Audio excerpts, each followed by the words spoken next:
Good afternoon, good Wednesday to you, Kevin, BJ, and Ben. So much to get to here on the program. Connor Riley of Dog Nation will join us coming up in just a little bit. We'll look at the Dogs going into a ball game this weekend with Vanderbilt. Obviously, in 2 weeks, Arkansas, which looks to be a big football game out there on the schedule as well. So he'll join us coming up here in just a little bit, and we'll see if a couple of guys finally get in some playing time. Darnell Washington, some others potentially looking at some playing time finally this weekend against Vanderbilt. Just a number of big games continuing on in college football, BJ and Ben. Several, including top 15 teams right here in our own backyard. You have Texas A&M and Arkansas here in the South. That's at Jerry World.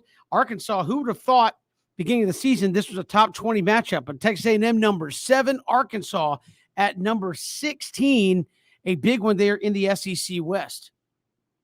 Really excited for that game. And I think we knew Texas A&M, right, was going to be in a position where they were going to play games with national implications. But even going back a month, I mean, did any of us think that Arkansas was going to be involved in these games? So huge shout out to Sam Pittman and the Razorbacks. Look really good against Georgia Southern. I think the springboard for their season, of course, going back a couple of weeks to that incredible atmosphere and just the way they got out on Texas early and maintained that multi-score lead. I mean, this is right now, guys, this is one of the big early season games in the SEC, and I think it's good for college football. I think it's good for Arkansas to kind of have, you know, some new names there in the SEC rising to the top. This game's in Arlington, like you mentioned, Kevin, so you'll have more of a national spotlight there on that game. But if Arkansas wins, I know Arkansas has Georgia coming up down the road. If Arkansas wins and they're 4-0, Ben, you're talking about probably a team that's 13th or 14th, maybe even higher than that. If you beat top 10 A&M in the polls, KJ Jefferson threw for about, 370 on Saturday against Georgia Southern. We know about the defense. We know about the running game. So I think the way Arkansas is playing right now is good for college football, good for the SEC, and I'm excited for this game on Saturday. I think the one thing you get from Arkansas right now is they bought into what Sam Pittman is selling, and you got to appreciate that. I mean, when you think about Arkansas every year, they're trying to compete against the Ole Misses, the Mississippi States of the world, and try to make sure they're not the bottom feeders of the SEC West. But I mean, BJ and Kevin, BJ, you talking about Arkansas beating Texas? If they beat Texas A&M, they running the state of Texas right now. When you talk about and with Texas coming over to the SEC in a couple of years, but Sam Pittman is doing an incredible job. He's shown that he's way more than just an incredible offensive line coach, for which he still has that. But I mean, they seem to be playing really, really good football. And Kevin, something you mentioned, the most dangerous teams are the teams that nobody was thinking about before the season. And here they are beating big time talent. That makes any team dangerous. But shout out to those Razorbacks. They're saying that, look, man, if Texas and Oklahoma is indeed coming up to the SEC, then we're gonna welcome them with an L. And Texas A&M, y'all can catch this L too if y'all don't like we did to your boys up there in Austin. Yeah, look, I think this is a interesting game here for Sam Pittman. Fellas, he took over a tough situation where Arkansas was in a dire SEC losing streak. His first year is obviously a COVID year. He gets Georgia in the crossover, a full SEC schedule, and in year 2 has Arkansas ranked in the top 16. Now, can they stay there? They haven't played Alabama, haven't gone through some of the games in the SEC West as of yet, but is this an Arkansas team that week to week is starting to look more and more like they are a legit SEC program? By legit, I don't mean obviously contenders yet, but they are a program that obviously can go out and win several games in the SEC. Yes, and what I like is the balance. When you think about, and it feels good to be opening it up with Arkansas football, talking here in coastal Georgia, but when you go back to sort of the ebb and flow of Arkansas, right? You go back to Bobby Petrino. We're going to spread the ball out. We're going to throw it all over the field. Then, you have Brett Bielema, and we're going to, run the football and try to play Big Ten football. Then it's, okay, Coach, I'm spacing the coach from Baylor. What's Coach Morris, Chad Morris? We're going to try to, spread the ball around and throw it all over the field. And you've had kind of Arkansas either be extremely tilted toward the pass or extremely tilted towards the run, and now there's great balance. And I think that's what's really fun about Arkansas is, yes, they're going to line up and run the football. We know that. And that's kind of what Arkansas has done for years. And I really like Traylon Smith, averaging over 5 yards per carry. But Arkansas also might have the best receiver in the SEC. in Treylon Burks, who I've seen projected as a top 15 pick in the NFL draft. KJ Jefferson's going to get the ball to Burks, and they're going to throw it around. And the defense is really good. So I think Sam Pittman, Ben, has done a nice job of establishing balance at Arkansas and finding a team that doesn't just do one thing well, but does just about everything out there on the field pretty good. This game Saturday against A&M, especially given that it's a rivalry, is one of the big games in recent memory that Arkansas has had. What Sam Pittman is establishing at Arkansas is an identity. And that means that, look, they come to play every single week. I know that when you at Arkansas, because of where you are in the SEC, because of where you are geographically, you don't get the same fanfare. You don't get the same, clicks that these other teams do. But Arkansas is a dangerous team. I mean, BJ, you talk about how much battles they show on offense. You talk about they play complementary defense, and that's scary for any team. All you want at the end of the day is certain things. You want a disciplined football team, check. You want a hard-nosed football team, check. You want a team that's bought in. Well, Arkansas, they check all those boxes. So I do think that when you play an Arkansas team, Kevin, wait, when you say this ain't your father's Arkansas, whatever the phrase is, this ain't the Arkansas you've grown up. Listen, BJ, a long ways away from the days of D-Mac, right? A long ways away from that. But Arkansas is saying, listen, while the SEC is in a sense reinventing itself, everybody's going through it like a reinvention process. We don't want to be that Arkansas team that everybody's growing to say, hey, man, put that as a dub on your schedule. No. What they did against Texas was very, very impressive, especially with Sarkisian and quote the talent that they have. If they can beat Texas A&M, man, now you talk about a team that's definitely saying, look, we here to play. We ain't scared of nobody. We respect everybody, but you better start respecting them Razorbacks, or you're gonna find yourself looking up at an L. Yeah, going to be a huge one there at Jerry World. You got another one in the East, Tennessee at Florida. Where are we at here in this one? Because I think this is at least an intriguing matchup from this standpoint. Tennessee obviously in rebuild mode in a big, big way, but they play a little bit different, trying to get up to speed, run fast, go fast, go fast. Florida coming off a long emotional game against Alabama where they were right there against the number one team in the country. Could you have a little bit of a Alabama hangover this week getting ready for Tennessee? I know Tennessee hadn't won a whole lot in this series the last 2 decades, but if Tennessee was going to do it, might this be the scenario to make it happen? Florida coming off a tough emotional loss to Alabama, and Tennessee try to get them on the rebound. I think you're going to learn a lot about this Florida team because, as you mentioned, getting up for Alabama ain't the same as getting up for Tennessee. But I don't know if it was fabricated or not. But Josh Heupel said something after their big win is Florida, you next. And why wouldn't he say that, right? But I think for Florida is can you go out there if you're Emory Jones and continue to take control of this offense, not without worrying about Anthony Richardson, in the background. If you this Florida defense, can you continue to kind of lead the way this year? So yeah, I look at football totally different, man. I could care less about records. I could care less about what hasn't happened. Josh Heupel wanted the job at Tennessee. He was the guy they coveted. They went out there and got him. His AD is now AD at UCF is not an AD, at freaking Tennessee. So, and Tennessee, they're always going to be a peculiar case because Tennessee has the talent to go out there and compete with anybody.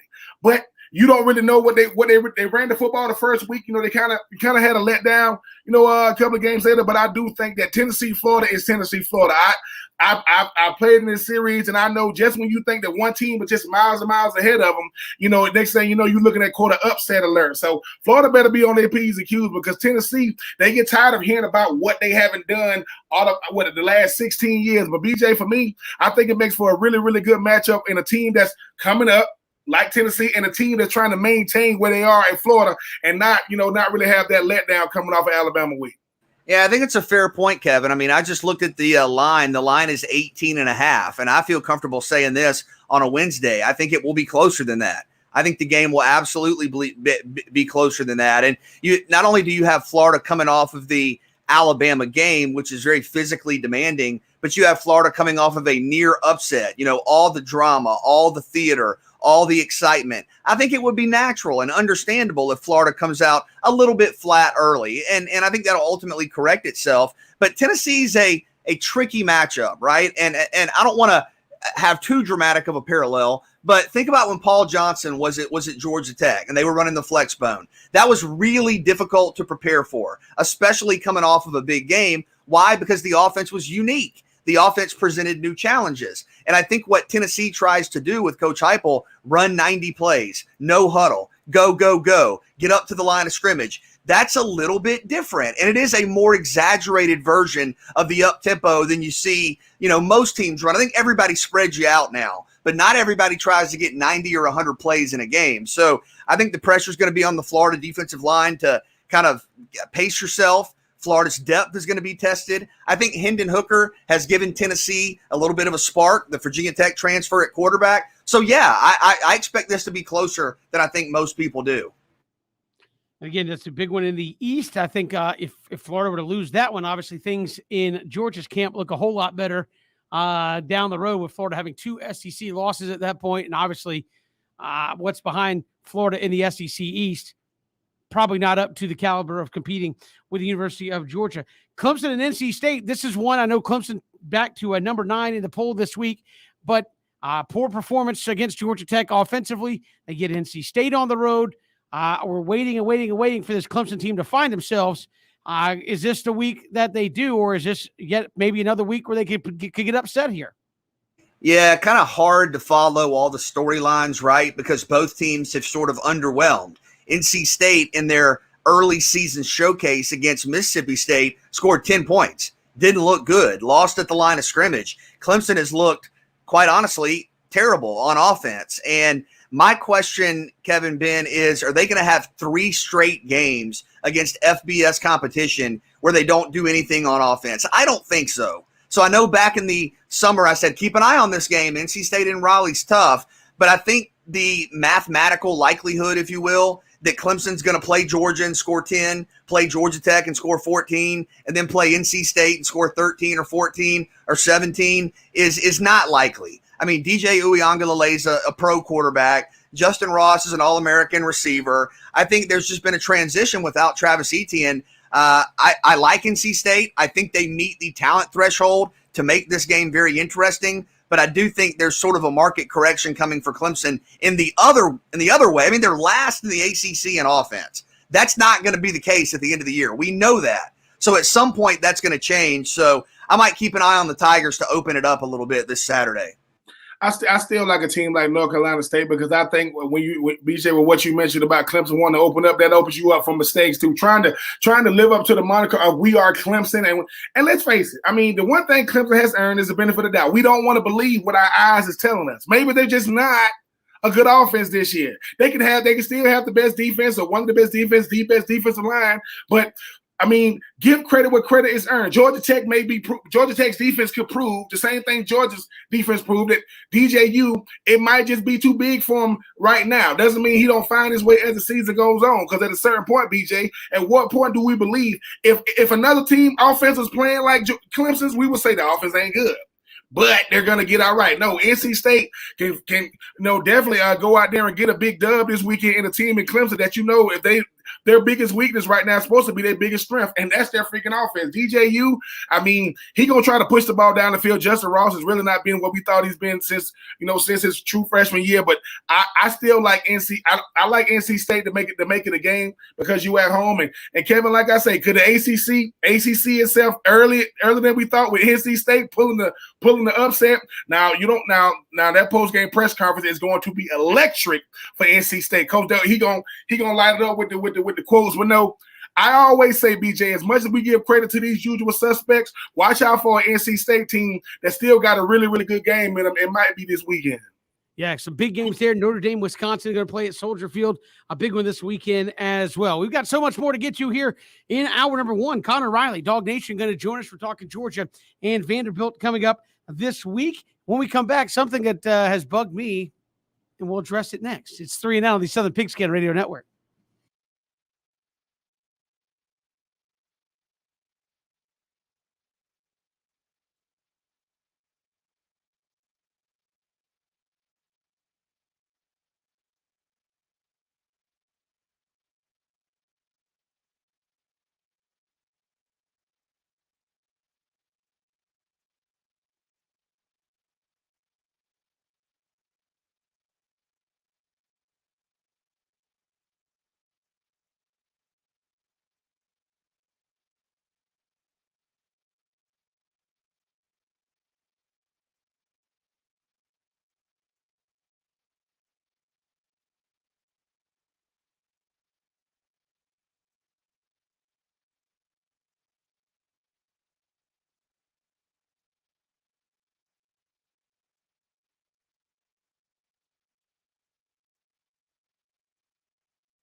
Good to have you back here on this Wednesday, Kevin, BJ, and Ben. Something that's bothered me, I want to just see what you guys had to say about it. I saw and I don't know if you guys saw this, Conor McGregor threw out the first pitch at a ball game last night, and it was awful. Like, not even close to the plate. It hit the backstop, like, way over to the right. Why is that such a hard? I'm like, is throwing a baseball like such a hard thing? We see people all the time. 50 Cent, terrible. We've seen so many people throw out first pitches. It's like not even close. Is throwing a ball like that hard of a thing to do for like an average Joe? I'm just asking. I mean, I think it can be. I mean, I was thinking about it like this. You know, growing up, we all, you know, play sports. A lot of us, the sports that we like, and I know for some people it's baseball. Right? Like Kevin, your kids are both really good at baseball. Play a lot of baseball. Like growing up, I did not play a lot of baseball. I played soccer and wasn't very good at that either. But, you know, you have kids that play basketball, football, kids that swim, you know, whatever the sport is. And it's not like to me, basketball is a game that even if you don't play basketball, like for a rec team or a traveling league team growing up, you still go to your buddy's house, you're in the park, whatever, you're playing basketball. It's a very easy to play on the fly kind of game. Same with football. You may never, ever, ever put on a pair of pads or, you know, put on a helmet, but a lot of people go out and just kind of throw the football, even if you never play the game. I think a lot of people do that with soccer too. Even if there's never a full field and a goal and a net, you're at the beach or whatever, you're kicking the ball around.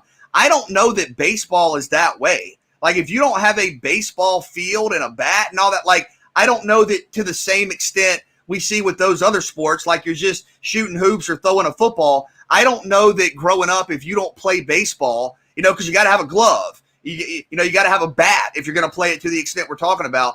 And like I didn't play baseball when I got off of school when I was a kid. I go play basketball or go play football. So I think there are more people who are adults who you might say, oh man, they're really athletic. You know, they can run or they can swim or they can play another sport, but they may not have had that consistent kind of playing of baseball growing up. So I can understand that we see some of the first pitches and they're not great, because I don't know that, like if you were to go on the street, okay, and just ask 100 random people, how many of those people have tried to throw, I'm not saying they're throwing 70 miles an hour, but hold on a second. How many of those people have tried to stand the distance from a professional mound to a professional home plate and tried to throw the baseball at some level of velocity at a specific target? My guess would be not many. But you can't throw a straight. I mean, like I said, it's like they're not even. I look at like Conor McGregor's like he is a very world famous athlete. He is an athletic person.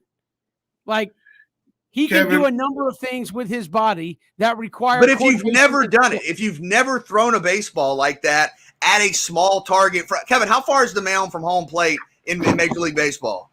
60 feet. 6 inches. So I mean, I don't on the mound most of the time. I don't know that. I mean, Ben, have you ever? Kevin, have you? How often have you thrown like a strike, trying as hard as you can, guys, from 60 feet? They're not trying as hard as they can. It's the first pitch. That's what I'm saying. Yeah, no. Okay. So Kevin talks about 50 Cent, right? 50 Cent seems like a pretty athletic guy, you know, pretty in shape guy.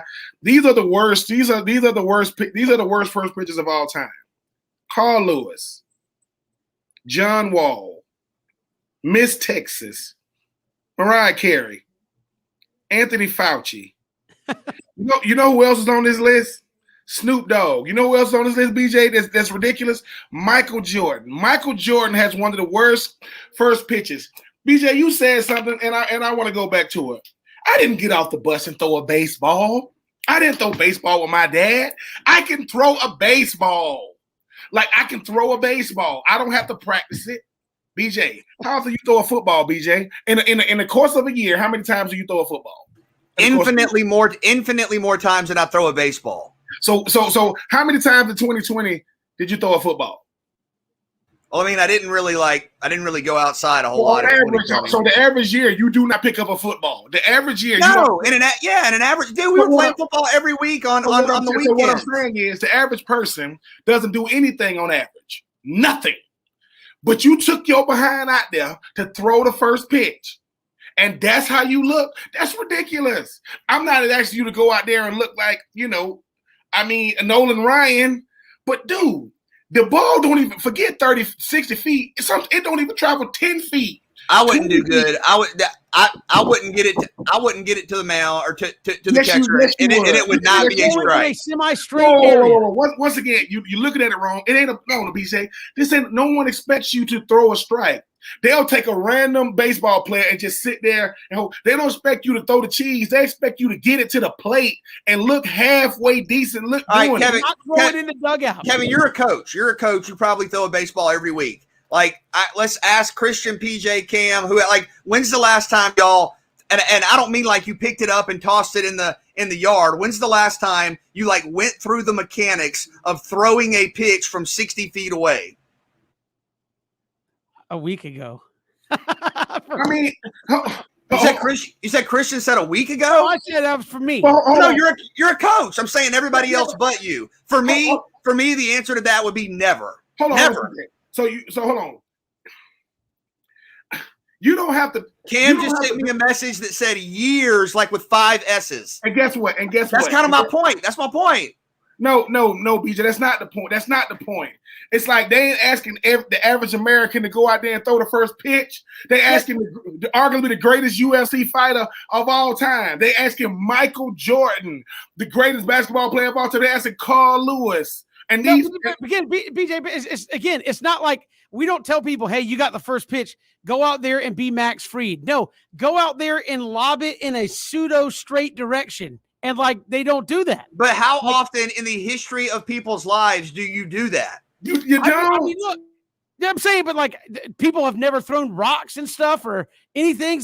You can throw from it 60 feet away at a specific target in front of hundreds of people. You're not throwing a specific target. BJ. I'm just saying. Me and you was out there one time throwing the baseball on the baseball field. We far away from each other, right? Okay, hold on.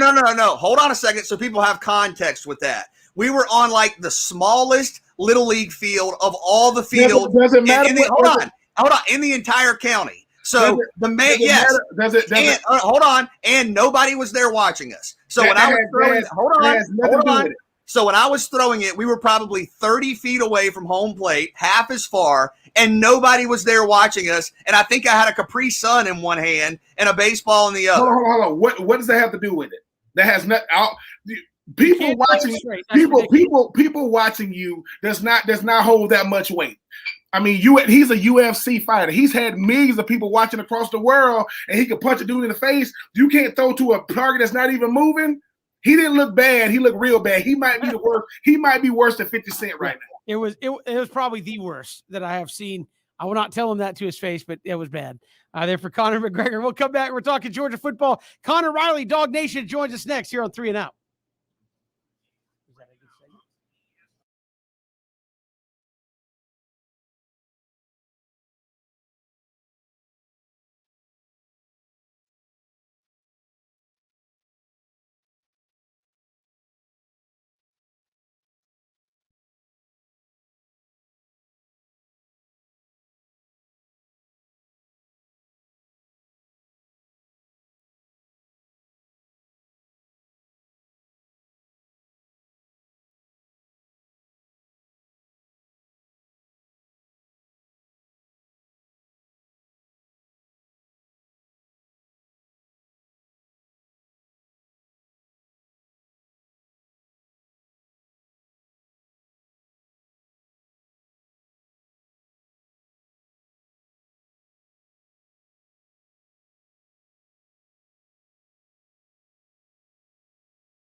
Hey, this is Robert Edwards, former UGA running back. You listen to 3 and Out with DJ, Ben, and Kevin.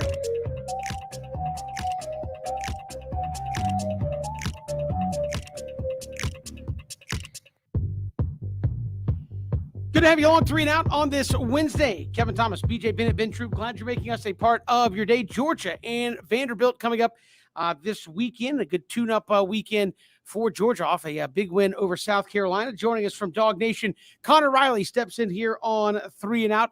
Connor, welcome to the show. How are you?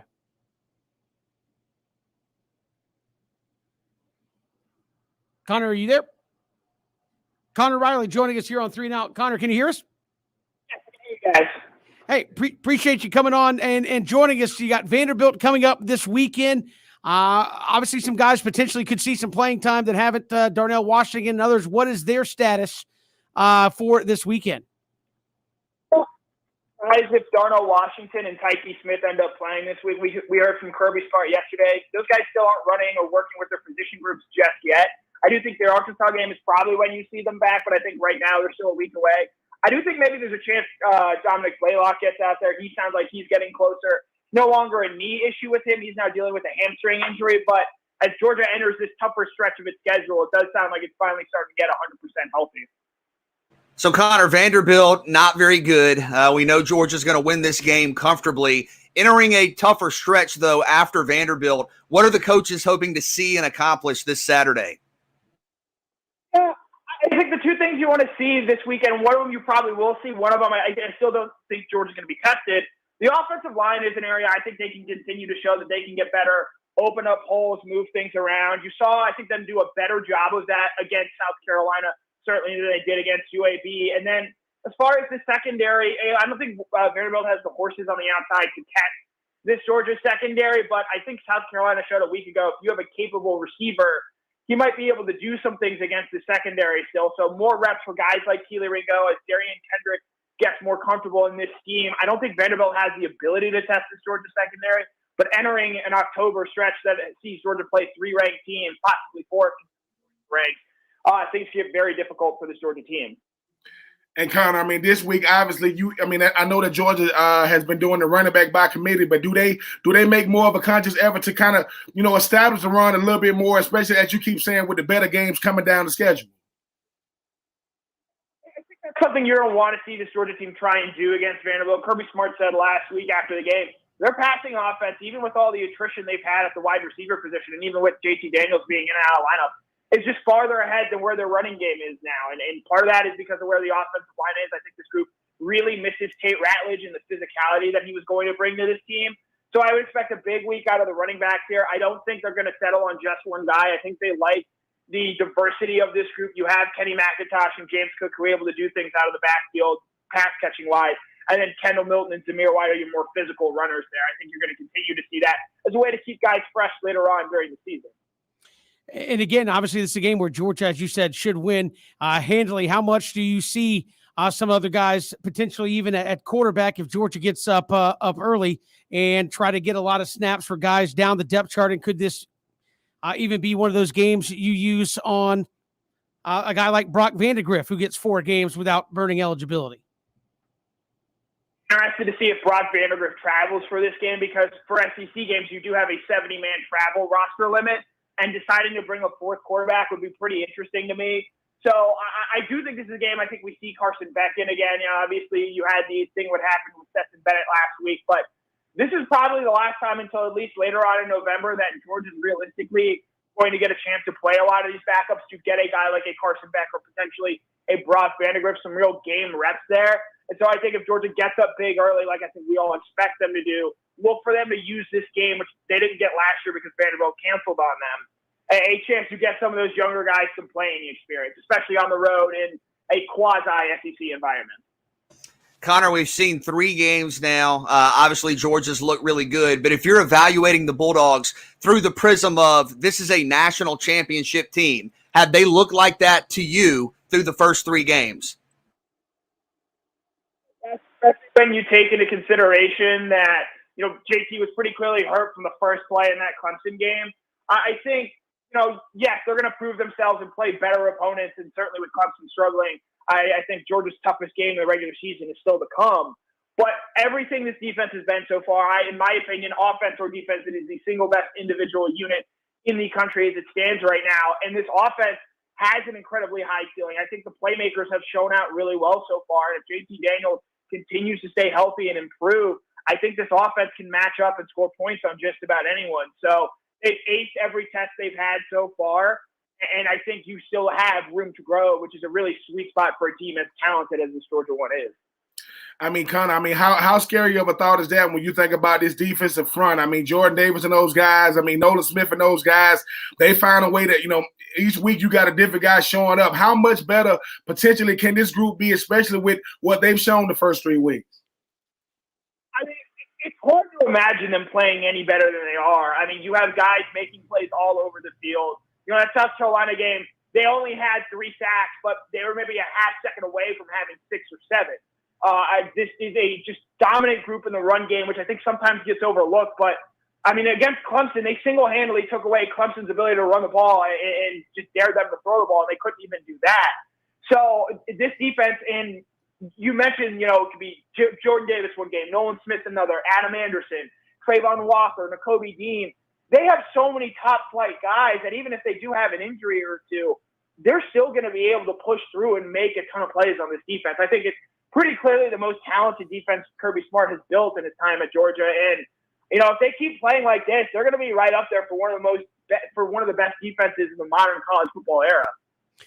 Connor Riley, Dog Nation, joining us here on 3 and Out. And Connor, through the first 3 weeks or so of the season, what has stood out to you just looking around the SEC? I know that Arkansas game in 2 weeks looks a whole lot different than maybe people thinking it was going to 3 or 4 weeks ago. But what has stood out to you from the league that you have seen here in the first 3 weeks?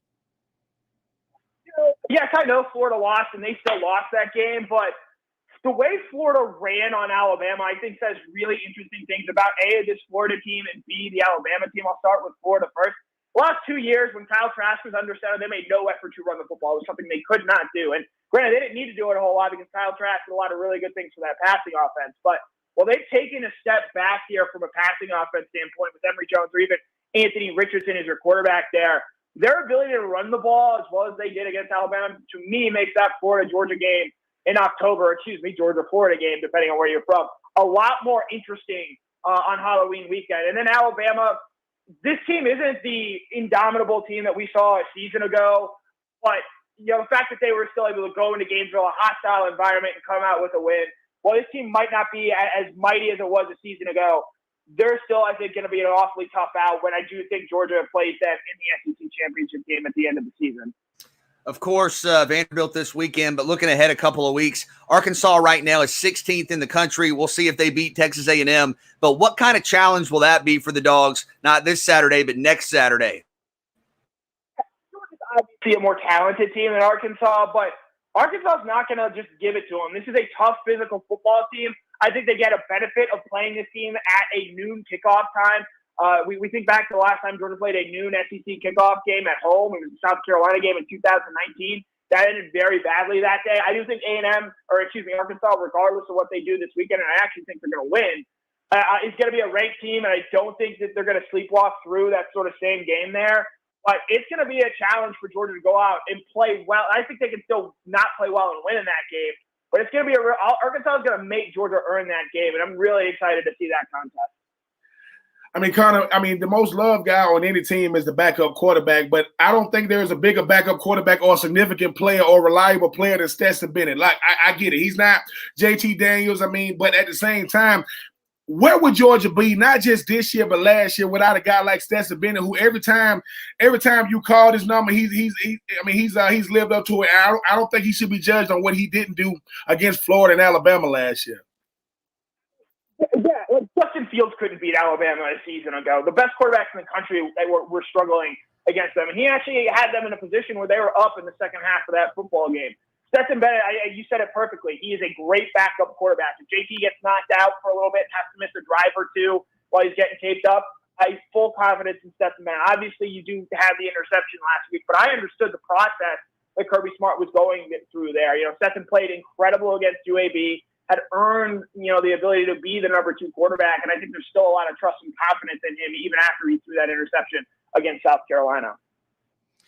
Connor Riley, Dog Nation, our guest here on 3 and Out. Connor, appreciate the time. Thanks so much. As always, thanks for having me on, guys. Appreciate it. Connor Riley joining us here on 3 and Out as Georgia and Vanderbilt. And it's probably going to be Athens Northeast or Northwest there this weekend in Nashville. A lot of Dog fans making that trip, but noon kickoff, Vanderbilt, not necessarily the most raucous of atmospheres in college football. Is this a week where we maybe see Georgia sleepwalk through a victory here? I don't think so. I just think Vanderbilt's got so far to go. You saw them. I know they looked better against Colorado State, and they were able to score the football some against Stanford. I think scored 23, and that's a good, decent performance against that defense. But you go back to week 1. They lost to East Tennessee State by 20. And East Tennessee State's really good for an FCS program. I don't know that they're the top team in the SoCon. So I think Georgia at the line of scrimmage is just going to be so much better. Georgia's defensive front is going to overwhelm Vanderbilt. I think Ken Seals, the Vanderbilt quarterback, when he has time, can make some throws. He's not going to have time. As we mentioned yesterday, a good chance to see some more Rocco Griffin. We'll see what he can do. Coming up this weekend, the local product for the Commodores. But in terms of, maybe this game being closer than the experts think, even just early, I really don't see that just because of the, dramatic difference at the line of scrimmage. The thing about Georgia is that people don't give enough credit for is how much respect they have for their opponents. I understand they're going to probably be the best team on the field. Most weeks they step on the field. Even if it's a Vanderbilt team, they're not going to look past nobody. This defense understands they got to put it on tape week in and week out because their defense even look halfway pedestrian. People are going to say, oh, maybe they're not as good as they thought. So the thing about Vanderbilt is Vanderbilt either makes you look really, really good at what you do or make you look halfway average at doing it. I do think Georgia's going to get the win in a big way, but I also think that Georgia wants to understand too. We got to win the game and look the part doing it. I think they're gonna complete both of those tasks come Saturday. We've got more to come here on 3 and Out all across the Southern Pigskin Radio Network.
Good to have you along here, 3 and Out on this Wednesday. Thanks for making us a part of your day. We'll take 3 right around the corner.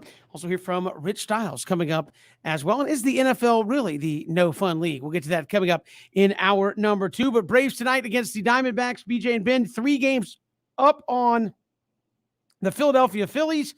Magic number is at 10 with Ian Anderson going tonight. Braves got a big win with kind of Johnny Holstaff going last night against the Diamondbacks, and we've been looking at this series saying this is one you got to take advantage of to try to finish this thing up. If you could sweep this series, maybe be 4 or 5 games up, headed into the weekend. You've got San Diego, Philadelphia, and the Mets. Like to be able to get to that Philadelphia series next week, maybe only needing to win 1 of 3 to put that thing to bed.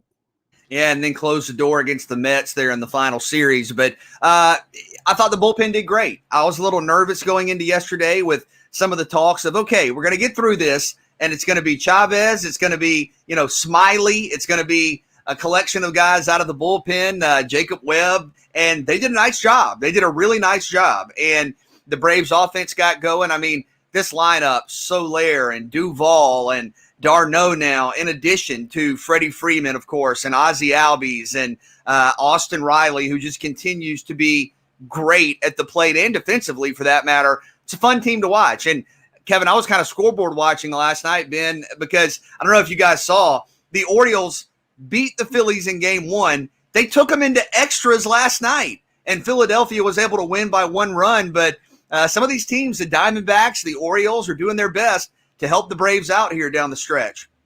Give this Braves team a lot of credit. I mean, they finding a way to control what they can control, right? And I mean, Kevin, we talk about, I know it's going to be a lot of storylines at the end of this year, hopefully ending with a, with another division, championship. But I think with so much talk about Dansby, with so much talk about Ozzie and Freddie and Soler and the additions, could this season, we're not talking about Austin Riley enough, because once again, coming into this season, is he good enough to be the everyday starter at third? And you looking at what he's doing, he's so good offensively. BJ, as you mentioned, we forget how good he is defensively. So while we waiting on Austin Riley to turn the corner, he turned the corner in a huge way, being a potential MVP candidate, even if it's a dark horse or not. Kevin, what grade would you give Mr. Austin Riley with everything that was up against him? He seemed to have answered the bell in a huge way. Yeah, I think Austin Riley, A+ from where he was. I think, Christian and I were talking in the office. Why is he getting more? Isn't getting more MVP talk? I think Freddie Freeman should be getting some MVP talk there as well. But yeah, this is a guy that people were questioning in April and early May, saying, is this a guy that has trade potential? Could you move him and find somebody else that could potentially come in and be a better player every single day? Now people are saying, oh, he's an MVP candidate. He's hitting over 30 home runs. He's mashing the baseball. And I think if you've watched his career in the minor leagues, this is the Austin Riley that you knew he could be eventually. When he got up to the major leagues, a guy that could play solid third base and a guy that could mash the ball. And that's what he's doing. And now you're looking at a situation where this is a Braves team with Jorge Soler. Could you get him to come back? I think a lot of people do. Adam Duvall, could you get him to come back with Acuna back healthy? You're looking at a lineup where almost everybody in the lineup has shown at least 20 home run power, and most of them 25 to 30 home run power. BJ could be one of the most lethal offenses in Major League Baseball.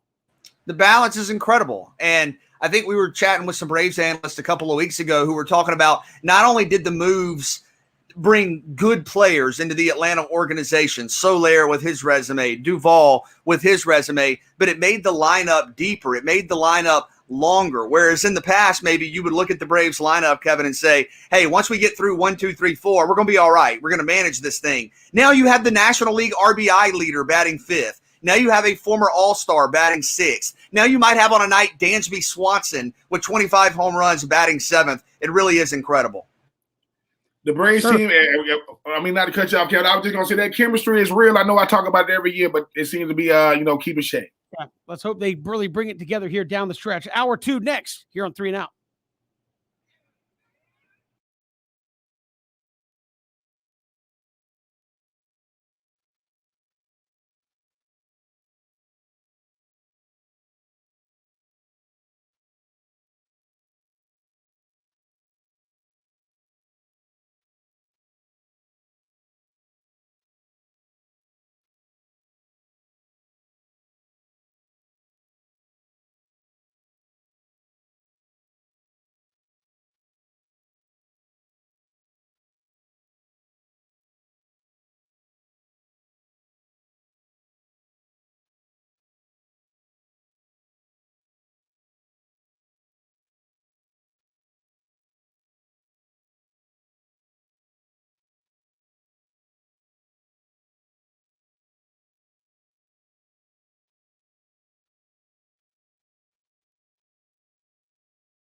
Good to have you here, 3 and Out on the Southern Pigskin Radio Network. Hour number 2. We'll hear from Rich Stiles of the Back Nine Boys Golf Show coming up in just a little bit. Also, is the NFL, is it going to the No Fun League? I know maybe you argue it's been that in certain aspects, but we'll talk about that coming up here in just a little bit. But first, let's take 3 here on 3 and Out.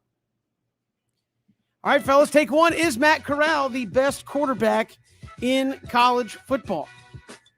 Probably. I think I'm good with that. You know, you look around the country and Matt's been great.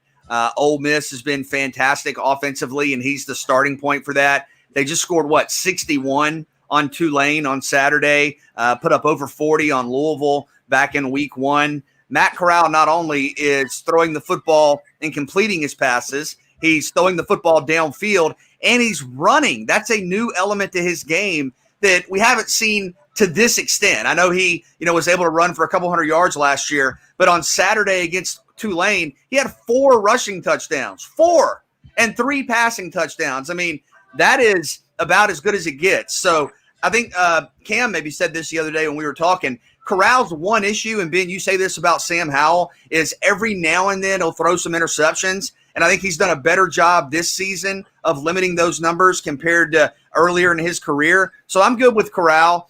If you want to have a 1B in there, I would probably say Grayson McCall out of Coastal Carolina. He leads the nation in completion percentage. Right now, his passer rating is over 212.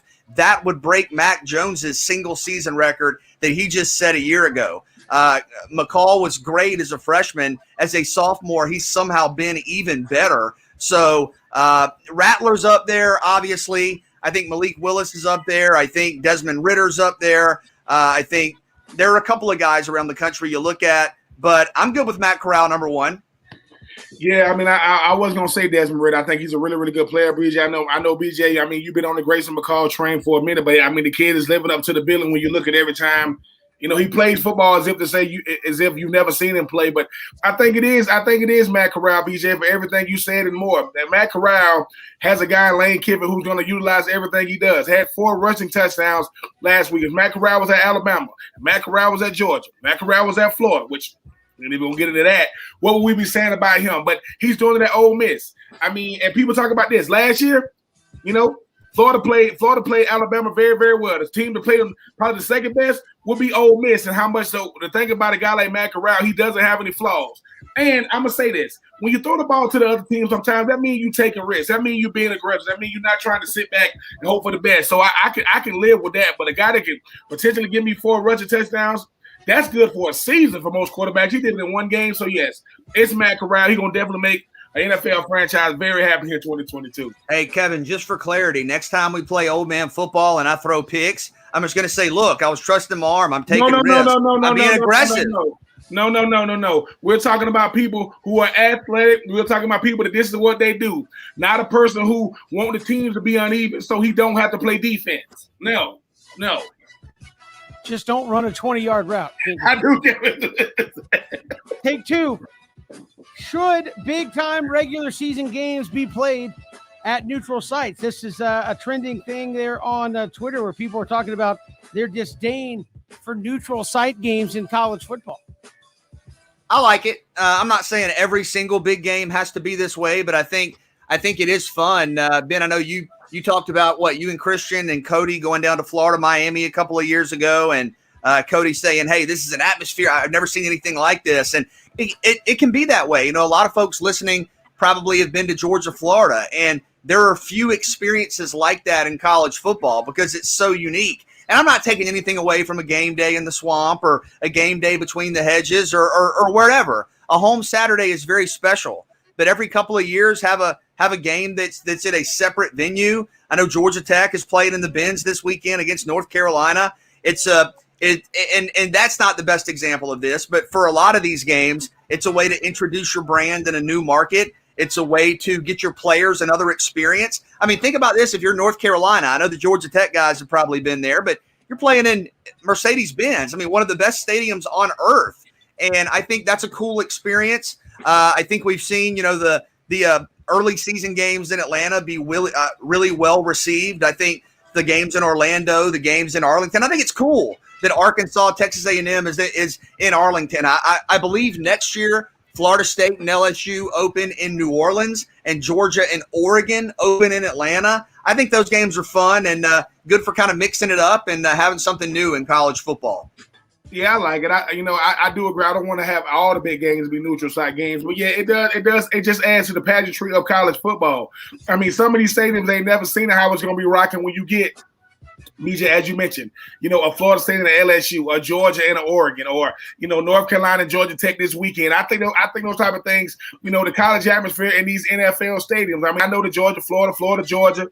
Whichever way you want to call that, is always. It wouldn't even seem right if Florida played at Georgia or Georgia played at Florida. I mean, Georgia already think that Florida has a competitive advantage because it's in the state of Florida. You talk about the Red River rivalry. I mean, BJ and Kevin, something I was saying. I mean, how long, before that becomes, in Atlanta because they come to the SEC. But I just do think that when let's look at it another way. A lot of these college athletes, they will not go pro.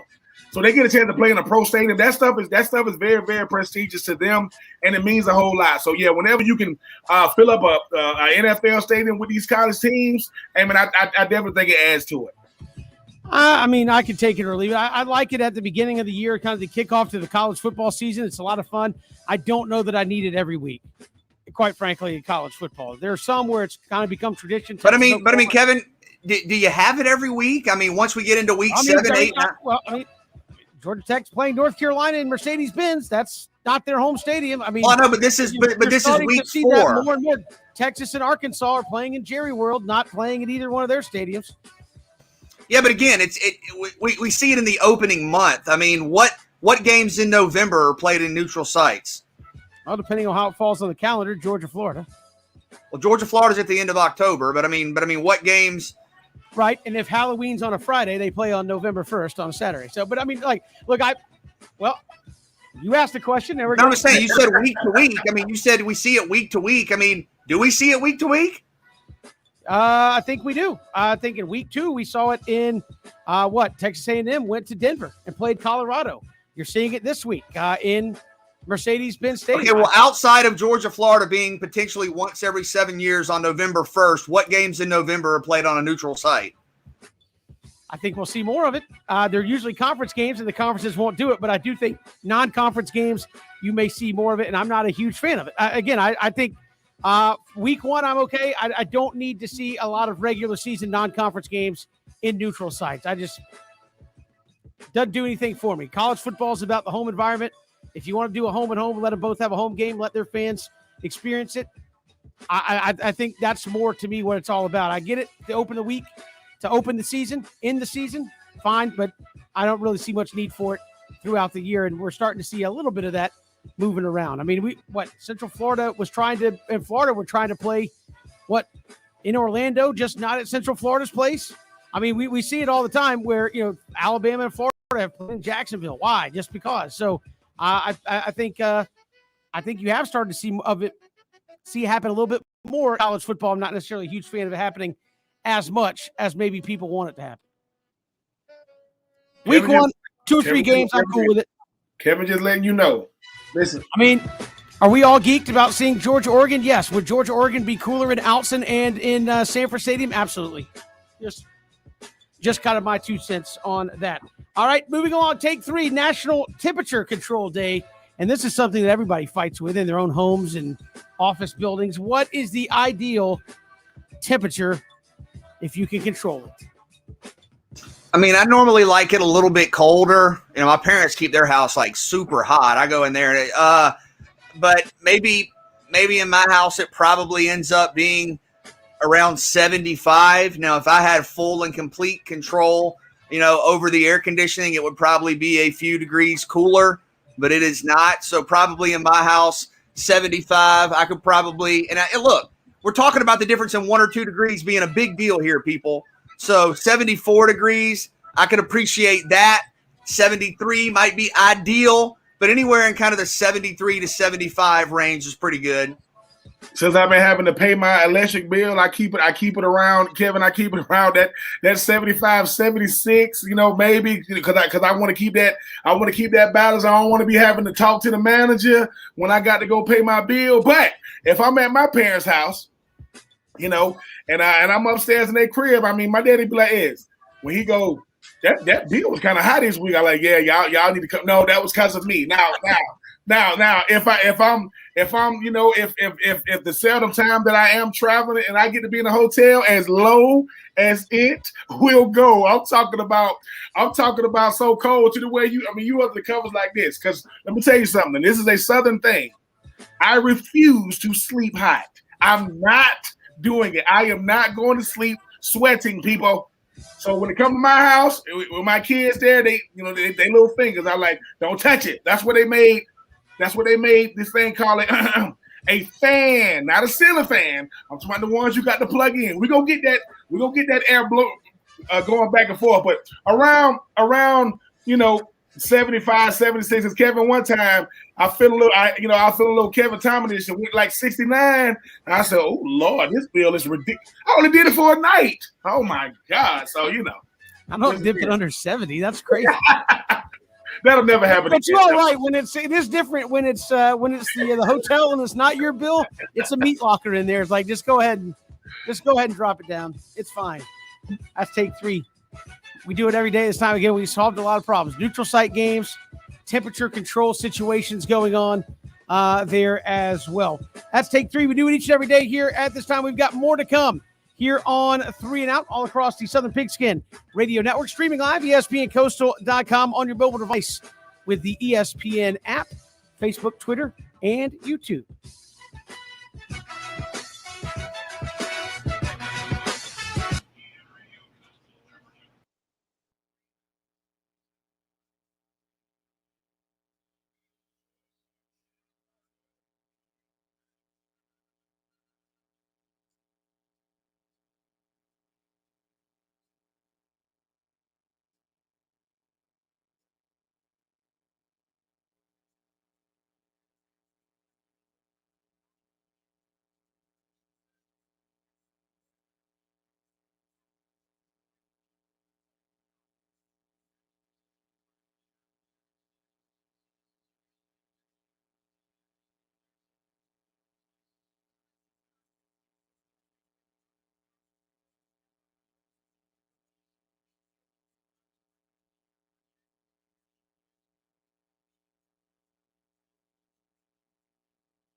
Style Points. With the Back Nine Boys, Rich Styles. It's all things golf. Style Points on 3 and Out. Now let's tee it up with Rich. And that's how she wrote. It's going to be dangerous. They let me handle Rich for the week. So we'll see how this goes. Christian Gokel here, the legendary Rich Styles. You can hear him every Saturday and Sunday morning on the award-winning Back Nine Boys Golf Show. Rich, before we dive into the Ryder Cup, what you guys got coming up this weekend? Coming up this weekend, we're going to be talking with a guy that has started a new apparel company called Golf at the Ryder Cup. So we actually will have a live report from the Ryder Cup. And then a caddy who is caddied in the Ryder Cup will also be on the show. And Rich, let's talk about the Ryder Cup. We're in Sheboygan, Wisconsin at Whistling Straits. And we were kind of discussing before the segment, more of a European style course, right? It is. Not a lot of trees, kind of rolling hills, dunes kind of looking. Lots of elevation, sand traps, very deep. I mean, all guarding the greens, which is a peat dye. It's visually impaired as far as if you look down the tee to where the pin is, all along there you see danger. So these guys, even though you got 24 very good golfers in the world, it's still going to be visually challenging for them to be able to put all of that out of the way, sand traps, elevation, hills, valleys, and focus on that area around the pin on their first, second, or third shots, depending on what kind of a hole it is. One of those courses where even if you think you hit it in the correct part of the fairway, it can just take a kick. Yep. And all of a sudden you're in a really bad spot. Yep. Or roll out and get into a very bad spot. They've got a par 4 that is going to play very, very long, 518 yards with no wind. So if you figure there's going to be some kind of wind, which there will at this time of the year, especially up in Wisconsin, they're saying it's a little bit crisper off of Lake Michigan, it's going to play long. It's going to play really long. And I think the back nine, most of the time, you will see the matches won by hole 16. Okay. 17 is a very long 180 with no wind, par 3, and then a very difficult 18. So if it goes past 16, it'll be interesting to see what happens, and that's where a lot of the drama is going to happen on Sunday when you have the singles matches. So it sounds like to me it kind of evens out, because when I hear windy with rough terrain, I think that favors more the Europeans because they know how to hit those low driving shots and kind of roll the ball out better. Like we said, kind of the link style play. But when I hear long, to me, with some of the, I guess, power bats you have in the lineup for the Americans. Yep. So I kind of feel like that evens out a little bit. Well, and you're also going to see Bryson do some things that he probably shouldn't do. But there is a short par 4, and he'll 340. He'll try and drive it. He has in the practice rounds. I'm sure he'll do that depending upon the wind and all the other things, but I'm sure he will still try. And that could be dangerous, especially when you're in an alternate shot, which is your first 4 matches on Friday morning. And here's the thing that in doing research, usually who's ever ahead on day 1 wins the Ryder Cup most of the time. And so Bryson will be a part of one of those alternating shot. Oh yeah, I'm sure he'll be up in the first group. I wondered if they use him in just like one of the head-to-head matchups and just say listen, if you win, you win. Just go for it. Yep. Don't try to like draw back and play your game. Just you're Bryson. If you can and just muscle the ball and you're hitting the ball well today, great. If not, don't worry about it. It's just one match. I'm sure his strategery will be, let me drive on these holes, and he will pick the hardest holes or the longest holes because I'm a better driver. I don't want to be the second shot on that, though, when he doesn't hit it right. Oh, yeah, because the rough is going to be high. The penalties are going to be a lot because of the sand traps and the valleys and the drops that are off. And, he could either really help you or he could really hurt you. And in the President's Cup, he was 0-3-0. He lost every match he was in. So that's going to be interesting who they pair him with. Well, we have, I believe, 6 rookies making their debut for Yes. the Americans? Who are a couple that you're looking at that could be really beneficial to this group? I think Colin Morikawa could be good. Yep. I think Harris English is going to be good because he's level-headed. He hits the ball straight. He hits the ball far. I think, from a rookie standpoint, you've got rookie standpoints that are on the team who have won majors. Right. The 6 people who qualified for the U.S. team have not been playing that well. The 6 picks who were chosen have been playing very well. So I think you may have these rookies coming up representing their country. They're going to be nervous on the first tee. Then they're going to settle down. I think you're going to see the 6 rookies play very well. And if you look at previous experience, the Europeans have 38 wins where the Americans have 12. Players with 5+ appearances on the Ryder Cup team, Europeans have 4, U.S. none. Overall record, Europeans 77 wins, USA 24 wins. And total points with experience from both teams, Europe 89 points, USA 25.5 points. Wow. And U.S. has lost 9 of the last 12 Ryder Cups. Well, I was going to say, so everything you were saying there with how many points and experience and wins that the Europeans have coming back, and then obviously the overall record for the United States, maybe that's not such a bad thing that you have so much new blood coming in. Correct. Because if it wasn't working before, let's try something new. Well, here's the other thing. There is no player. The average age on the U.S. team is 29.5 or I was going to say, something Justin that. Thomas is like an old dude. Oh, out yeah. there. And Brooks, exactly. and He Brooks has the Koepka, most experience. yeah, Brooks and he Koepka's has- an old guy out there. Yeah, and he has the best records. Yeah. And so nobody is over the age of 40 on the U.S. team. There are players over 40 on the European team. So Yeah, it's Sergio's out there for them. And, right. You got Ian Poulter, yeah. right? So you've got some guys, but it's the first time since the early 90s that Tiger or Phil have not been a player on a Ryder Cup team, which really should be interesting. What has been Tiger's involvement with this I Ryder think Cup he's team? going to be involved, but I think it'll be from his house Yeah. because he's still recovering. And I think he'll be in touch with Stricker, I think with Davis Love, with some of the other vice captains, and he'll be doing strategery for them as well. And I think he'll be very much in communication. I was going to say, how competitive do you think he is about this cup? Oh, I think he's super competitive. He wants the USA even to if he win. can't move, he's Right. Yeah, They got trounced in Paris. yeah. I mean, trounced in Paris. They lost by 7 points. So this is a biggie. They need 14.5 points to win the cup back. Europe needs 14 to keep it. And if there's a tie, Europe gets it because they won it last year. And again, just looking at this and with all the people selected, how much of the way the course plays do you think went into selecting some of those guys? I think a lot. I Yeah. mean, especially your 6 picks, because you have the 6 qualifiers, Sure. and especially with the picks, I think they were going for guys who have a good percentage of fairways hit, who can hit the greens, who putt well. I've heard people say Harris English is the best putter on the team.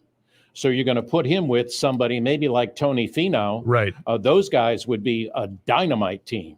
Justin Thomas, Jordan Spieth, great. In the President's Cup, they were 3-1. They did unbelievable. So you've got some really good chemistry teams for the U.S., and I think that's going to be the key. Are they going to open up as a team, and they're in 4 pods or 3 pods with 4 players in each pod? And Harris is in the first pod. Brooks is in the third. Right. And it's just a point of that's what they've been doing this whole week. They've been playing with the people in their pod.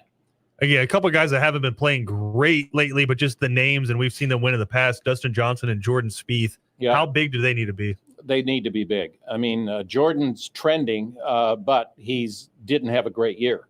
Dustin Johnson had a very quiet year for a Dustin Johnson year. Yeah. They've got a lot of wins. They've made a lot of money, but I think they've really got to show up. Everybody on the U.S. team has got to show up and not let up. Flip side of it, 2 guys I think that are playing pretty good golf. One guy recently, and he had struggles, but one guy just consistently throughout the year. John Rahm has been phenomenal throughout yes. the year. Yep. Rory McIlroy, a lot of people think just the way this course plays and with the way his game's been trending, at least mentally, he's in for a big week. Plus, he's excited. I Yeah. mean, he is pumped to play in the Ryder Cup. This really gets him up. Right. So he and Ian Poulter are going to be the guys that are just going to be unbelievably excited and, want to be there. But here's the other thing. Who's going to play all 5 rounds? I think Justin Thomas will for the U.S., and I think Victor Hovland will for the European team. He's young. He's consistent. He can take the pressure. So it'll be interesting to see what happens. But day one is going to be key. You got a prediction for us? Well, the U.S. is favored. So I got to go USA. There we go. Rich Stiles. Again, you can hear updates coming up on Saturday and Sunday from Rich Stiles on the Back Nine Boys golf show coming up again Saturday and Sunday morning. Rich, really appreciate it, man. We're going to go back to talking college football. This has been your regularly scheduled golf break here. I can't wait. I mean, it's just something that I just can't wait every year to hear Ben talk about. What is it? Florida. Yeah, I think he might have played there. Yeah. Maybe. Yeah.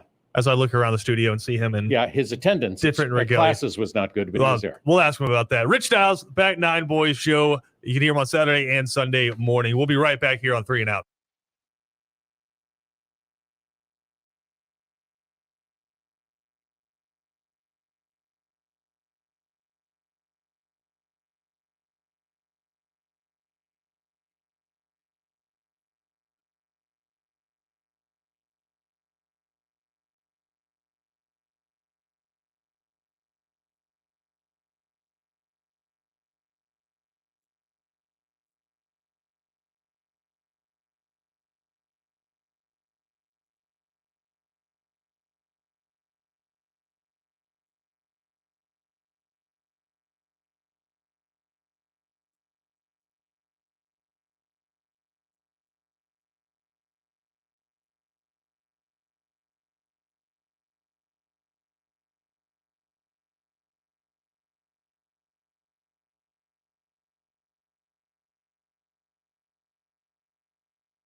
Good to have you along here, 3 and Out on the Southern Pigskin Radio Network. Kevin, BJ, and Ben, and a lot of folks talking about the NFL. The No Fun League is back with all the taunting penalties that were thrown over the weekend, Ben and BJ. And again, is it free reign, do what you want, or should there even be a taunting penalty in the National Football League? And are they maybe taking it a little too far here? Yes, they're taking it. BJ, yes, they're taking it way too far, and this is why. You know how hard it is to be successful in the NFL? You know how hard it is to have, any level of continued success in the NFL? So you're telling me I make a big play. I spin the football. I talk a little trash. I might get up in the face of my opponent, taunting. And Ron Rivera, and I'm so happy that his cancer went into remission. Riverboat Ron, he's on the commission's committee. He said the reason why you do it is because you're trying to prevent a fight. He said, one guy gets the best of another guy, then, you want to get a little get back. But then in that same breath, he says, but we want the guys to keep their personalities. This is coming from the same coach who in 2015, they were dabbing and taking pictures and all kind of stuff when he was with the Panthers. I think that if a player goes out there and does his job, and he says something to his opponent, that's fair game. That is not taunting. That shouldn't come with a penalty or a flag. And listen, if I celebrate on you after a big play, I expect you to come back at me if you make a big play on me. That's football. You take that out, and then this notion of we're role models. Get out of here with that, man. Little kids talk trash. That's not unsportsmanlike conduct and all this other type of stuff. So for me, I think they're doing way too much because now you want players to start getting robotic. Tyreek Hill get a touchdown, and he just listen. I love Barry Sanders and I love Larry Fitzgerald, but I don't want to just be handing the ball to the ref and shaking hand. No, talk a little trash. Listen, I know Kevin is not with the bat flip. Well, I want you to bat flip every play you can in the NFL because it's hard to do what you're doing. It is not easy to do it. So yeah, I just think that while the NFL are trying to quote cut down on stuff, I don't think the celebration should have been a major focal point. Yeah, I don't understand it. To me, to try to take emotion out of sports is taking sports out of sports. Think about it. Even if you want to kind of use yourself as a frame of reference. Okay, if you and your buddies go play basketball or go play flag football or whatever, tag football like we used to do, and you shoot a three or block somebody or you throw a bomb or get an interception, and all you're allowed to do is get up and calmly turn and hand the ball over or turn around and walk back down the court. No one will want to do that because that sucks and it's boring and it defeats the purpose of playing sports. You play sports to celebrate, to be emotional, and you're not talking about personally disrespecting anyone. You're not talking about endangering someone. You're talking about having energy. You're talking about having momentum. You're talking about having passion. We do it as fans. Forget putting yourself in the seat of a player. Okay, let's say we're all at a sports bar watching the game, and every time somebody shoots a three, we just have to turn and nod. Okay, I'm a fan of Georgia. Ben, you're a fan of Florida. We're watching Georgia-Florida together, and when Georgia scores a touchdown, I have to look at you and shake your hand, or I have to get up and calmly exit the room. No, you cheer, you celebrate. Yeah, you cheer, you celebrate, you talk trash, you have fun. Part of the reason baseball is boring is because nobody can ever show any emotion. And if you do celebrate or act like there's something positive or something energetic, you get a baseball thrown at you or you get thrown out of the game or whatever. I don't want to watch football or basketball if after a dunk or after a touchdown, or baseball after a home run, you just get up robotically, walk down the field or down the court. Again, you're not talking about personally disrespecting someone. You're not talking about starting a fight or trying to hurt someone. You're talking about celebrating, just like we do when we watch the games on TV, just like we do when we're in the stands at games, just like we do when we play sports. It's crazy.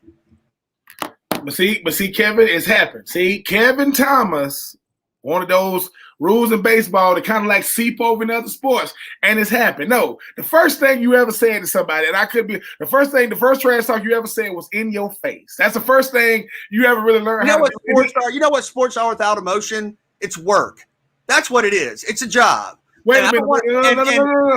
No. Basically what BJ said, you know what sports are without emotion is BJ. Because BJ will tell you, what are you doing, BJ? Working. So you don't. Let me tell y'all something. Yeah. You I don't want want to. that. I don't want to watch someone go to work. I want to watch someone go play, and I want to celebrate with them. Listen, I'm just saying. The only reason why my mama don't yell when I get knocked out is because I'm her child. If I wasn't a child, knock him out, because that kind of makes the game, right? That's why fans and players alike, we think alike. It's almost like if I know you and you say, Ben, if you do something on old one day, do a little dance or do a little something, like, all right. I mean, I'm gonna remember that because it's hard. Like, I was the nail a lot when I played football. I wasn't a hammer as much as I give myself credit for. But those times that I will let you know it. But what about this? What about when I make a play? Because this is what people don't factor in. More people talk trash from getting done than actually making the play. The guys who talking the trash are the guys who just got scored on. Have you ever seen a DB? They'll get scored on, and they telling their receiver, "You lucky, because." Talking trash or having emotion is a part of the game. Can't flip the ball no more. Can't get in the face of the players. I'm sorry. I got to get in somebody's face. I mean, the first thing they get to talking trash to me, I'm like, boy, you think you good? Oh my freaking God. And that's when the game really starts. So but Ben, you've watched, I like soccer. You've watched soccer with me. Kevin, you got to one day. It's quite the experience. But what I'm saying is, if I'm watching a soccer game and a guy or a girl scores, right? And then they just turn around and walk back to midfield. I don't want to watch that. I want to see people jumping up and down and celebrating and yelling and screaming. That's what I want in my sports. Kevin, all I'm saying, Kevin, is this. Like, baseball, I get it. You're going to have to sweep. They're going to have to hit you. Listen, now, if you're playing the Braves, they don't even know how to hit players. They can't even hit guys. They throw behind them. And then if you're Freddie Freeman, you get one time to throw at me. And I'm sorry, I'm not giving you a do-over. But in football, emotion is the first thing that defines it. Before you kick the ball off, you got to have emotion. You got to have emotion. Then number two is when you start becoming a halfway decent player, other players think you're not that good. So now you got to maintain a level of stability when you get in there. Then sometimes you get hit real hard. Listen, football is when you get hit real hard and the guy that hit you jump up and talk trash. And I'm like, boy, you think you somebody? Oh my! So I just think that the fact that you are finding guys and the refs don't get fined, they blowing games. They can't even remember how many downs it is. I mean, Colorado back in the day got 5 downs. Penn State this weekend only got 3. But yet but no one says anything. So the no fun league, please let the people talk trash. If not, what are we doing? Wait, a bunch of guys out there saying, good job after that last play. Yeah, you really got at me. No, we're just talking. We're not. This is my friend. No, I played against former teammates, and I used to talk trash, all kind of stuff to them. I say all kind of stuff during the game. And right after the game, it's, boy, I love you, man. I mean, you and your family, I hope you guys do well. But during the game, I used to be like, boy, you ain't cute. Boy, you think your wife would even like you. You signed a 5-year, $20 million deal. You ain't attractive. You got a big bank account. You look like a shaved bird. You look like Daffy Duck with his beak shot off. No, you just gonna talk a bunch of trash. But Kevin, once again, if you want your beloved baseball rules to slide into football, this is what's gonna happen, Kevin. A bunch of guys just high five. Hold on. All I'm saying is, if you don't like seeing the celebrations, don't celebrate when you watch. Don't cheer. Don't celebrate. Don't get fired up. Well, I think there's a difference in celebrating and taunting at the end of the day, and everybody knows that. But I mean, what is that difference? Where do you draw the line? Obviously, for you, there's not. I mean, I think you can celebrate without involving the other team. Listen, no. I'm trying to get so like no engagement or communication with the other team. Why do you need to communicate with them? You just stuff it up your backside. You don't need to communicate. No. Basically, the rule in the NFL is, listen, like, okay, when I have to use college because I didn't make a lot of plays in the NFL. So in college, I called a pass against Florida State, right? And I looked at their bench. By looking at their bench, that's a flag. Like just by me and Bobby Bowden had a moment.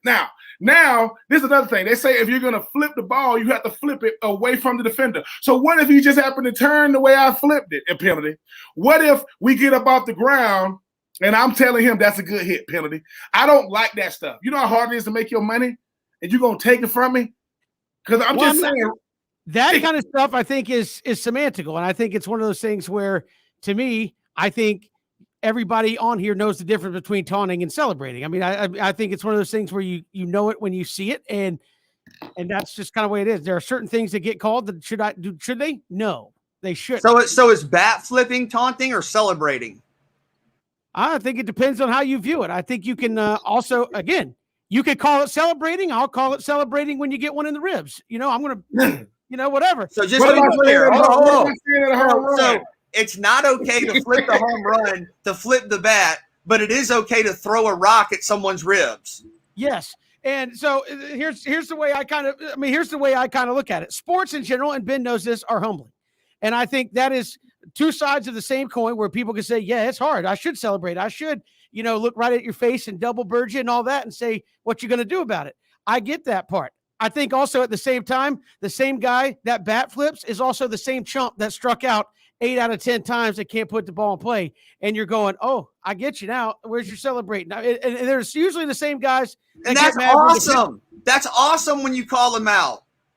I understand that. But my point is sports are humbling. And I think when people say, why are you getting upset about me celebrating? It's like, because you get upset when I celebrate. And for most of the time, you haven't been that good. And like, look, I'm just saying the way I look at it is like, hey, you took me deep. That's great. That's what you were supposed to do. You got me. What about the 9 other times I got you? Was I out here? Like, we get it. And so I do think like the talking back and forth on baseball is like, you hit a home run, fine. Quit jawing at me after you hit a home run. We got it. We all saw it go to the fence.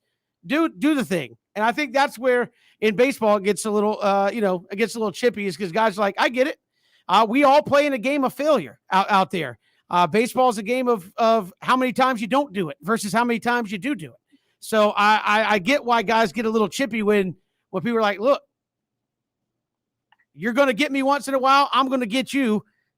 No need to sit there and go overboard. I get it. I just struggle with the logic of I did my job and I'm showing emotion very briefly in a 4 to 5 second span.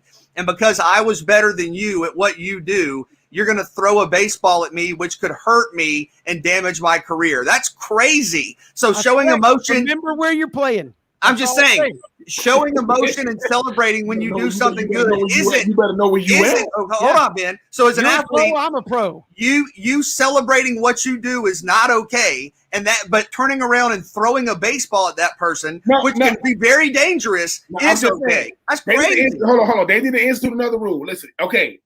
I'm Yasiel Puig. That's Madison Bumgarner. I just took him yard. Boom, and I'm looking at it. We don't like each other, so I know that Madison, if he's still in the game, he gonna throw at me. There should be a rule.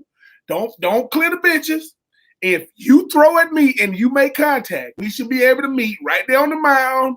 You just hockey rules, just because the thing is, and just to confirm, all this is happening because Yasiel Puig clapped or stared at Madison Bumgarner after he hit a home run. Madison Bumgarner said, "Hurry up and run your bases." Like, hurry up. No. But it's no. But Kevin won't say this. I mean, there's a way to prevent people from hitting home runs, right? It's called don't give up the home run. You got to celebrate. If you don't want a guy to dance in the end zone, don't let him score. If you don't want a guy to celebrate a home run, don't give up a home run. I need BJ to talk to Will Smith every night before he goes in.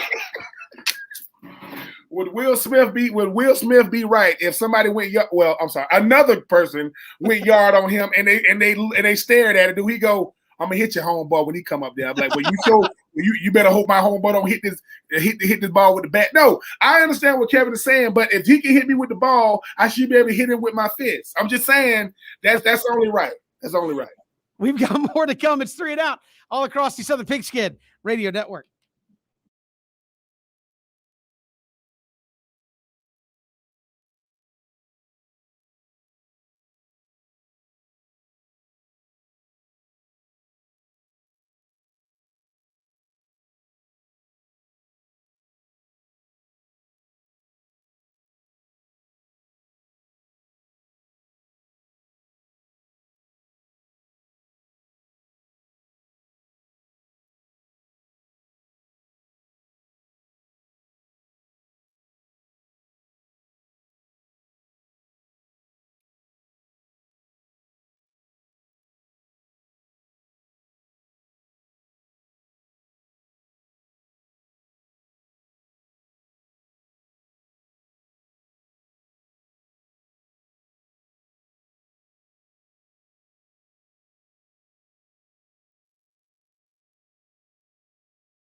College Football Playoff Committee was meeting today in Dallas. Obviously, a lot of things to discuss about a potential 12-team playoff and all of that.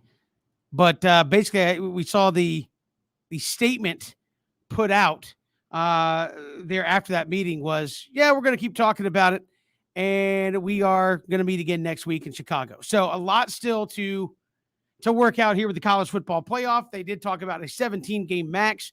Didn't want to go past that on a college football schedule. I mean, that's a pro schedule there at that point, but obviously a lot to work out in terms of who's involved in this expanded playoff. Is it 12 or 8? I know they came out and said they wanted to go to 12, but still the discussions after today, we're going to meet again tomorrow. The Bill Hancock statement basically said a whole bunch of nothing other than we'll meet in Chicago next week.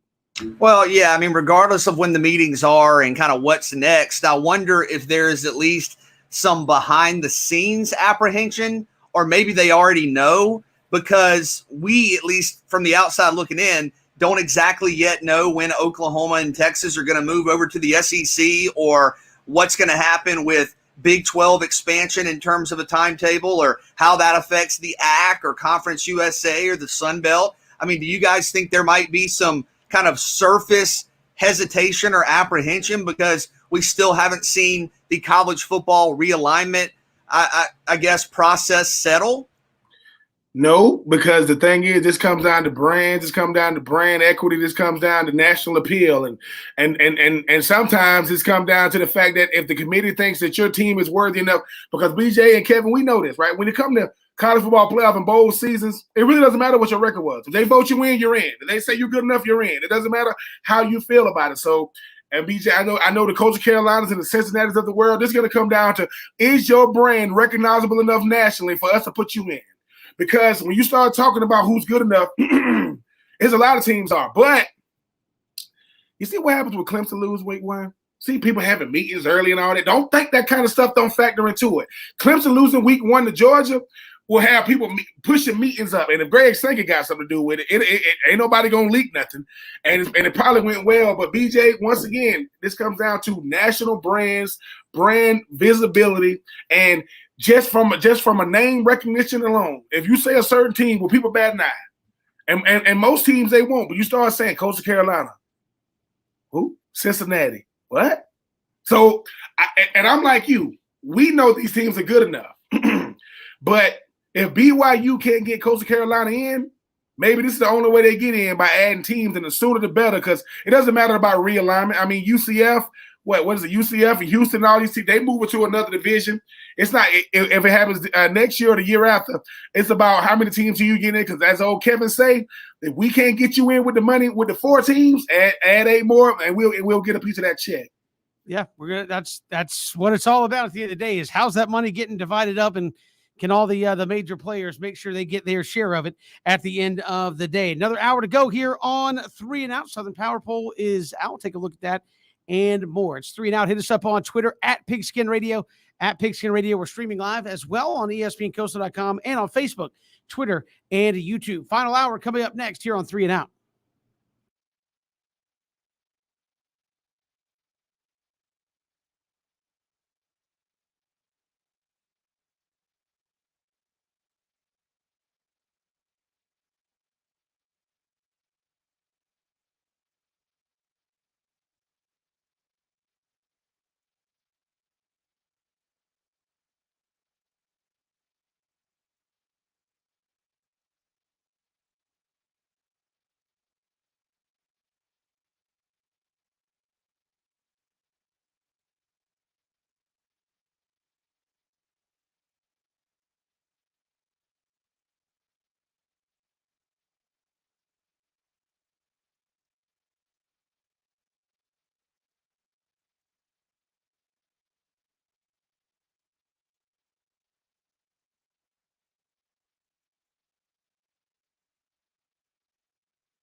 So the Bud Light Southern Power Poll is out as we're back here with you on 3 and Out on the Southern Pigskin Radio Network. BJ Bennett, Ben Troop here for the final hour. Cam Ushery alongside as well. And Ben, we have the Southern Power Poll out. The Bud Light Southern Power Poll ranks ACC, SEC, and Sun Belt teams. And we take all of our polls individually, somehow find the way to do the math, which is not a show strong suit. And we come up with the top 12. And it's really interesting to look at these rankings. No surprise who's at the top. And you can find the full list, southernpigskin.com. Alabama at the top and Georgia coming in right there at number 2. So all of our rankings, ACC, SEC, and Sun Belt teams alone average together. It's Alabama 1 and it's Georgia 2. And Ben, I thought this was really interesting, and I think it's a good thing.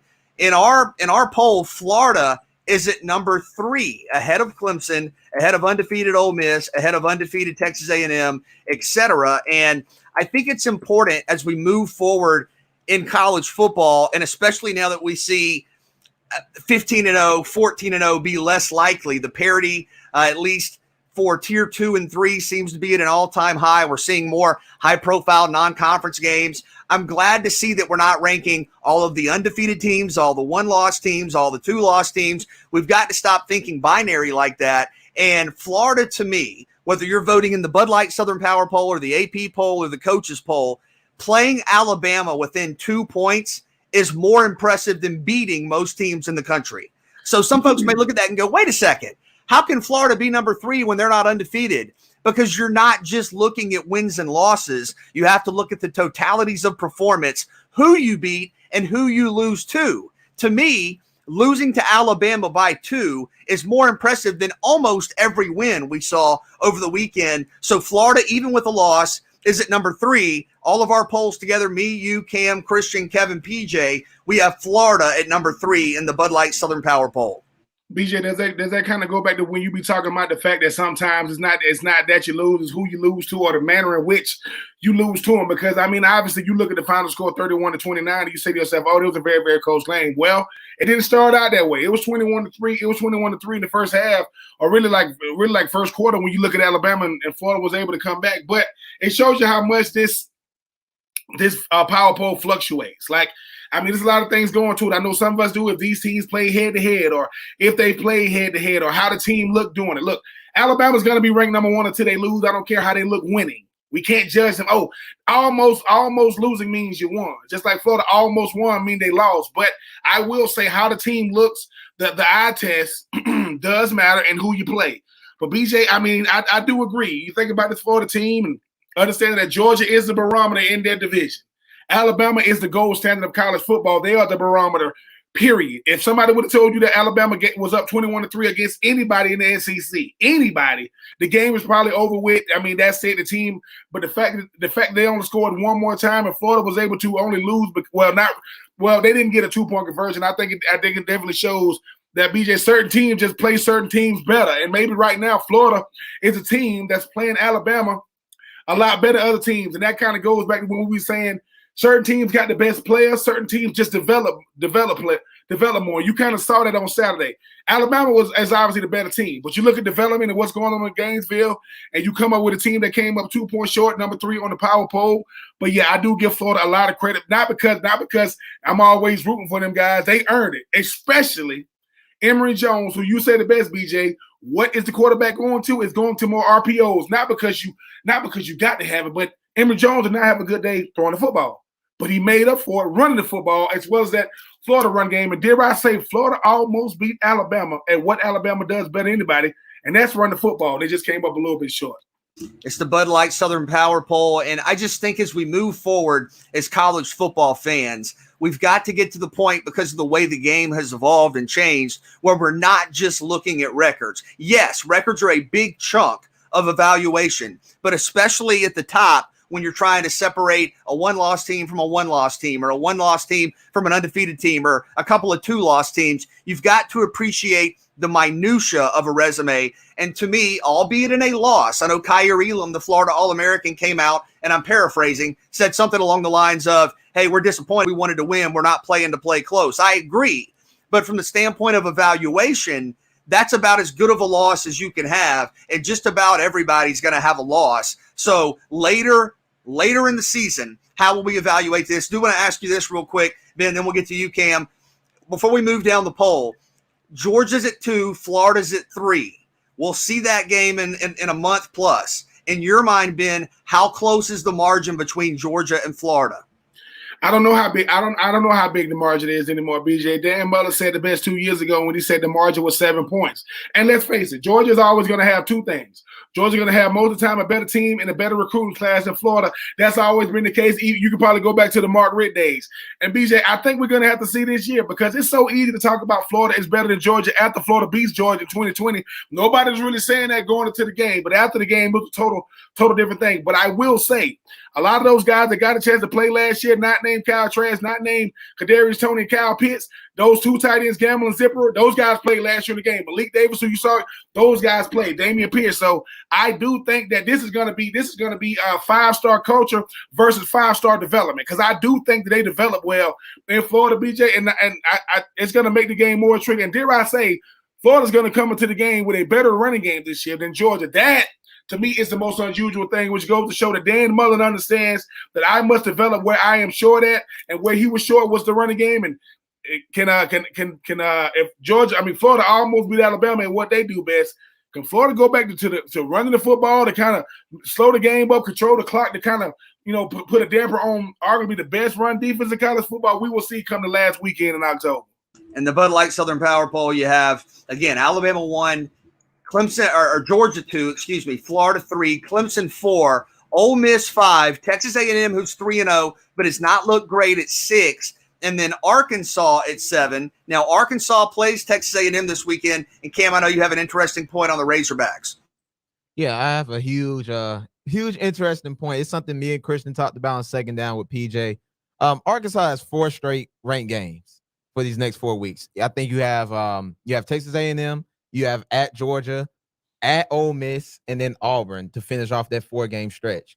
Say they go 3-1 in that stretch, and the team you lose to is Georgia. That's not a bad loss. And then you play Alabama at the end of the season on the road as well. And that's somewhat close. Say you lose that by 10.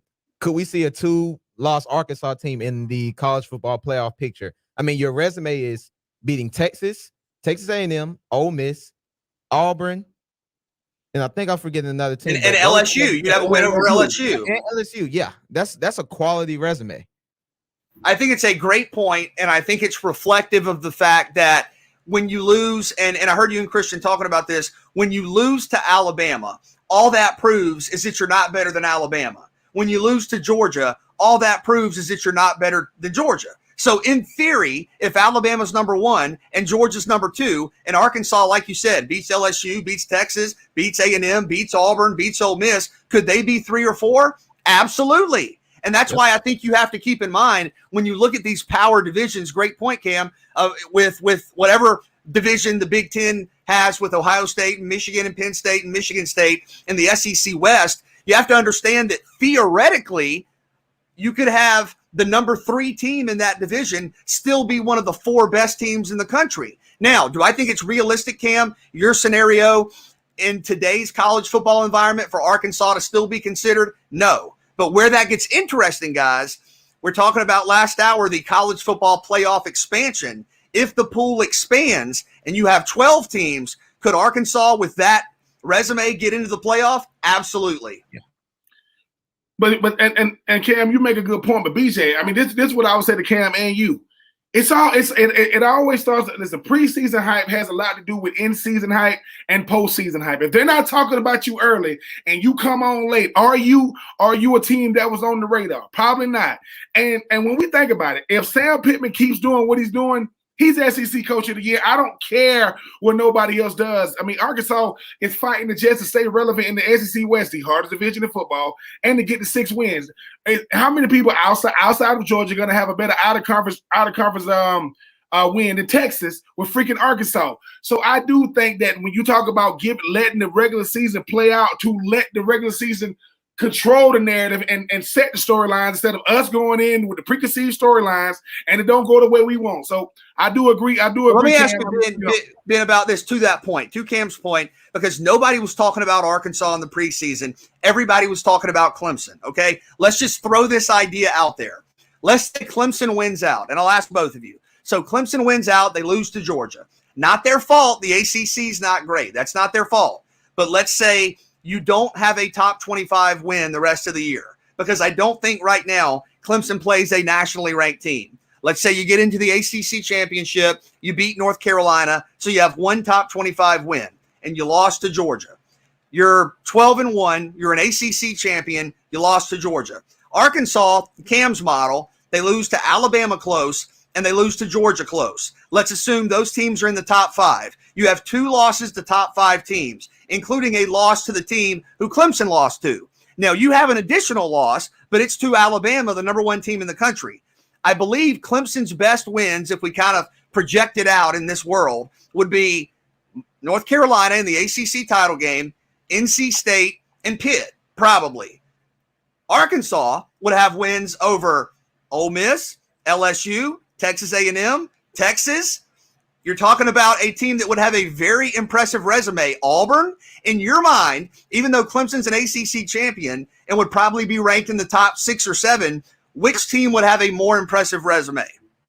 Arkansas would have a more impressive resume, but the fact of the matter is that Arkansas hasn't done the hardest thing you can do in college football, and that is you have to earn the benefit of the doubt. Until you do that, people ain't going to look at your overall record. They're going to say, oh, well, maybe they was just an outlier. Maybe it was just an oxymoron. Maybe this just was – but in my mind, listen, Arkansas may have a better resume than Clemson every single year, BJ, if you're really looking at what they have to do. Forget out of conference. You got LSU, Auburn, Alabama, Texas A&M, and Ole Miss. Every year. That's before you even talking about who your crossover is. So if your crossover is Georgia or Florida, that's what Arkansas is dealing with every year. So once again, if we're talking about who has earned a way in, that would be Arkansas. But we're talking about who they're going to deem the world wants to see. Clemson going to get that nod every single time, even with a down ACC. I would choose Arkansas, and I'll go back to 2017. Y'all remember that 2-loss Auburn team that went to the SEC championship? So had they won that, they'd be the first 2-loss team to go to the college football playoffs. They would have been the first one. And had they not played in that SEC championship, they were still number 2 in the country. So either way, theoretically, they may have been the number 4 team had they not played and Bama and Georgia played. Yeah, sometimes you get punished for playing the extra game. Absolutely, it's a great point. Yeah, they got punished. They beat Georgia and Alabama back-to-back weeks. I mean, blew both of them out. And I mean, I'm not going to say it's going to be the same for Arkansas because, I mean, you still got to beat Georgia and Bama back-to-back weeks. But I look at that and I'm like, Auburn got punished for just playing another game. That's it. They would have made the playoffs that year as a 2-loss team. So they got to change the standard. I don't think it's about, oh, this team has lost 1 game, this team's lost 2. No, who's looked better this year? That's how it should be, but it's never been that way so far. Hey, man, I'm just sitting back listening. That's what I'm talking about. When we look at these resumes, we got to compare and contrast. And I think it's a great point about especially evaluating teams out of the SEC West. We move down the Bud Light Southern Power Poll. Coastal Carolina at 8. Now, they had a tight game against Buffalo, not the Bills, the Bulls, the Buffalo Bulls on Saturday. It was their first road game of the season. They won. They're 3-0. I want to get back to the Chanticleers in a minute. Auburn at 9, Kentucky at 10. North Carolina at 11, and then LSU there at 12. Let's say of the last 4 Power 5 conference teams in the Bud Light Southern Power Poll, Auburn, Kentucky, North Carolina, and LSU. To you guys, which one of those teams has the best chance to make a run, maybe at 10 wins? Auburn, Kentucky, North Carolina, or LSU? Oh man, Auburn, Kentucky, North Carolina, LSU. I'm always gonna say North Carolina because their path of least resistance is always gonna be that, BJ. And all North Carolina do is really got to find their stride. They don't have to worry about Clemson throughout all of that. They just got to make sure they don't have a down game. But if I had a 1B, and I know people gonna think I might go with Auburn because the whole thing about it is Auburn is always going to be that question mark. You don't know how good or bad they are. They lost 28-20 to Penn State on the road. If that game was at home, that game probably goes a total different way. Don't act as if because I just don't know. But I would always go with North Carolina because Sam Howell is good enough to win you any game he's in. He's also bad enough to lose you any game he's in. But I just think for me, it's always going to be an ACC team over an SEC team because in the SEC, it's not the games that people think you evenly matched in. It's a game. It's a game that people think you overmatched and you end up losing that game. Yeah, I'll go North Carolina because, I mean, their strength of schedule isn't up to par as all the other SEC teams. I think Kentucky's going to take a few L's. LSU has already, lost to UCLA, and they haven't even gotten to conference play yet with Bama, Auburn, A&M, and Arkansas. Auburn, they're there, but then again, they've already have an L with Penn State, and they still have a lot of good teams to play. So I definitely say North Carolina. I look at their schedule. Do they play Notre Dame? Am I right or wrong They about do. that? I think they'll be able to beat Notre Dame, and I think they'll be able to get to 10, 11 wins this year. Check it out, southernpigskin.com, the Bud Light Southern Power Poll ranking ACC, SEC, and Sun Belt teams. Now, we had a Sun Belt team in Coastal Carolina. We'll come back and talk about them next. 3 and Out on the Southern Pigskin Radio Network.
Coastal Carolina is undoubtedly one of the more interesting teams in all of college football. Undefeated regular season last year, right, guys? BJ Bennett back here with Ben Troop, Cam Ushery, and they're 3-0 right now this season, okay? They're 3 wins, the Citadel, Kansas, and at Buffalo on Saturday. I'll give you the rest of the schedule here. UMass, UL Monroe, Arkansas State, at App State, and that game is on ESPN2, at Troy, at Georgia Southern, Georgia State, Texas State, and South Alabama. You could play a Louisiana in the Sun Belt Conference Championship game. But how do we evaluate a team like this? Because, Ben, you talk about earning the benefit of the doubt as a program. Going back to last year, Coastal Carolina had a couple of top 20 wins. That's as many as Clemson had.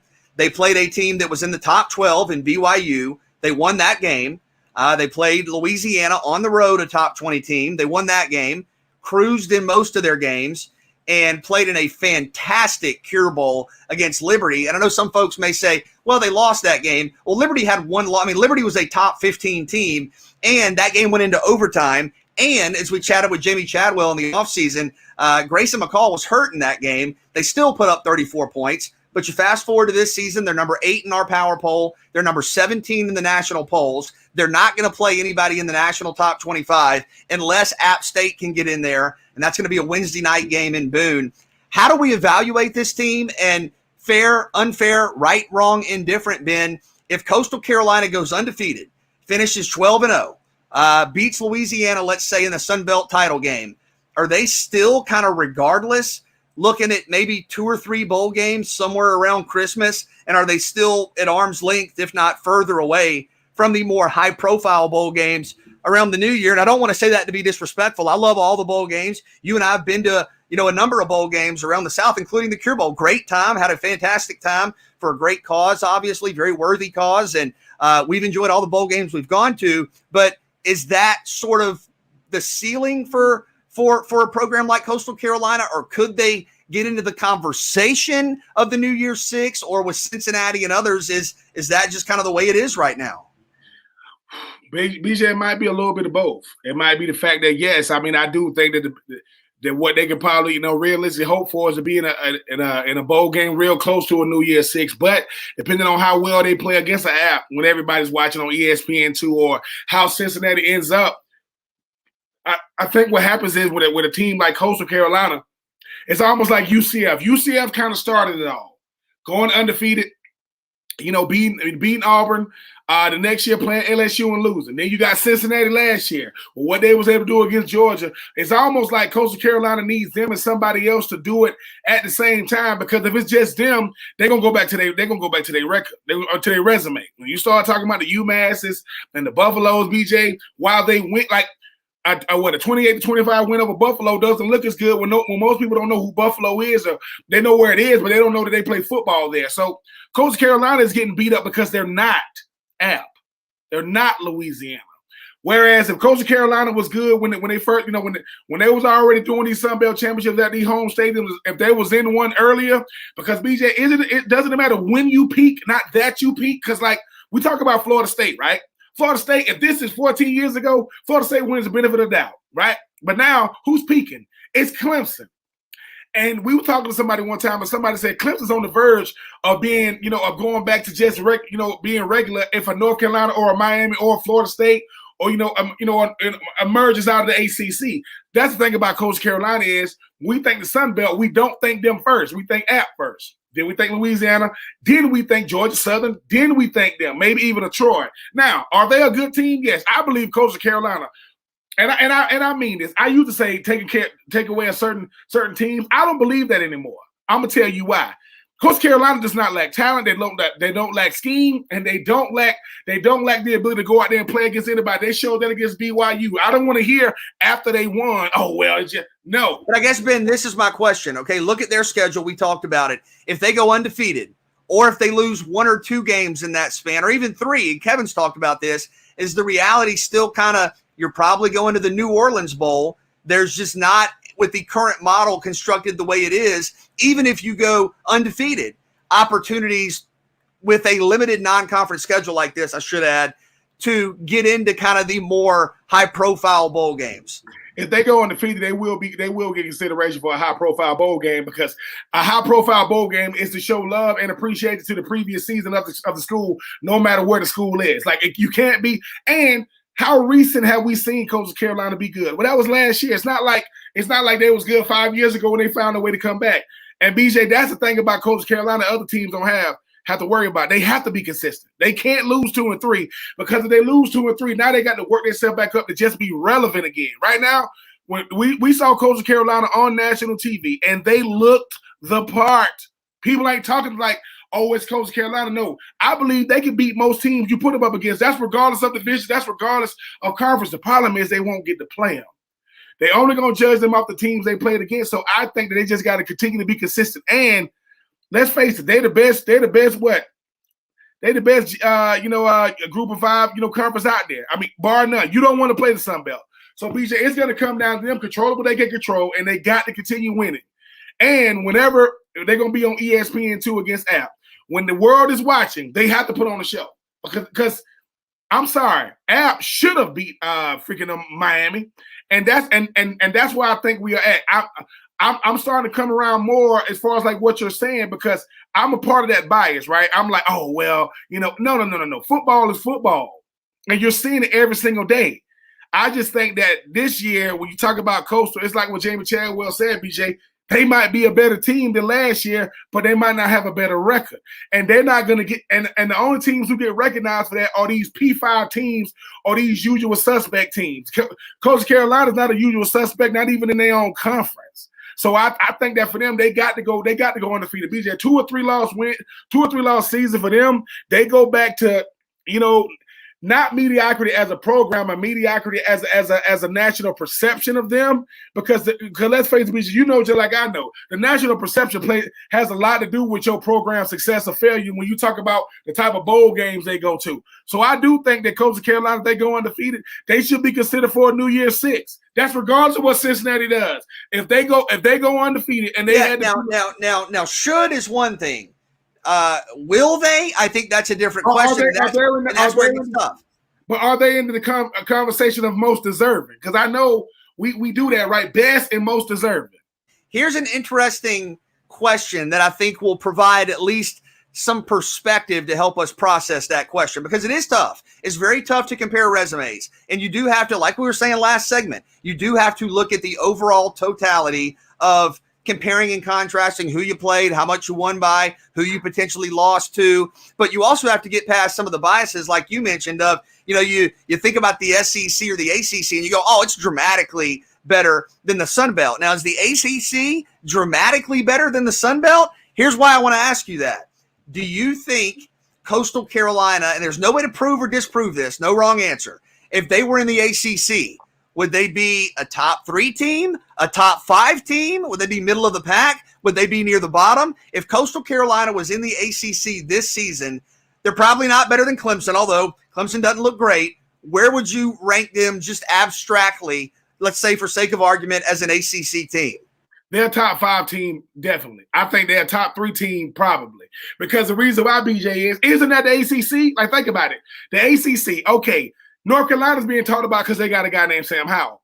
Are they being talked about without him? No. Miami is being talked about because they got De'Aaron King. Are they being talked about without him? No. Well, Grayson McCall might be better than both of them right now. So when you talk about what the ingredients you need to win an ACC, you need a coach and you need a player. Well, Coach Jamie Chadwell, I mean, he's on the short list of getting a contract extension there or going to a big time school, right? And Grayson McCall, I mean, I'm just saying. I think that when you think about a team like Coastal, I think they're good at adapting. If Coastal was in the SEC, number one, or the ACC, they're going to be recruiting a different type of player. They're not going to get now Grayson McCall different, but you get the players according to where you play. Not just who you play. So they ain't getting the same caliber of player. So do I think? And I say this again. What is the most dangerous G5 conference out there? That would be the Sun Belt. This is the same Sun Belt Georgia State went to Tennessee 2 years ago and beat them in Knoxville. So I will say, BJ, if they was in the ACC, top 5 definitely, top 3 maybe, because the whole thing about that top 3, basically we're talking about who's the 2 under freaking Clemson. That could be anybody. You expect it to be North Carolina or maybe a Miami or Virginia Tech, but if Florida State get the right quarterback, right? And I'm not saying that McKenzie Milton can't. They can find themselves in that position. So do I say if Coach Carroll, and I'm gonna say this about the SEC, just like it's top heavy. Could if Coach Carolina was in the SEC East, could they compete right now? Yes, I believe they can compete right now. All right, now, as I continue to see, I like being in Kevin's seat because I can ask questions and not have to answer them. I'm just curious. I'm just, again, no wrong answer. Yeah. A lot of people consider Kentucky to be the third best team in the SEC East. If Coastal Carolina play Kentucky tomorrow, what would your pick be? I'm probably going to go with Coastal Carolina, and I'm going to tell you why. The thing about Kentucky is getting used to having a guy in Will Levis to be able to throw the ball around. And yes, they got Rodriguez at running back with that defense. You know what Coastal Carolina used to having? All three phases. We can do it all. We can run it. We can throw it. We can play defense. We can play for 4 quarters. And BJ, because one team is used to having it, Kentucky has an underdog role as it pertains to just their reputation in the SEC. Coastal Carolina got an underdog role, period. Period. Every time we play, people think we ain't that good. That's why we keep beating everybody. So right now, Coastal Carolina against Kentucky, I'm gonna go with Coastal Carolina, especially if it's in Conway and especially if it's at night. You ain't beating them boys on that teal field. I'm just saying. Yeah, I think they would beat a lot of teams that would surprise most people. It's a really good football team. Interesting where Coastal Carolina is through all this. We'll come back. We're going to talk about the college football playoff. Who might be there? Who might not be there? Stay with us next. 3 and Out, Southern Pigskin Radio Network.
got some good data here from producer Christian looking at the college football playoff. Okay. 5 teams, back here with you on 3 and Out, 5 teams have been responsible for 22 of the 28 playoff bids we've seen in the playoff era.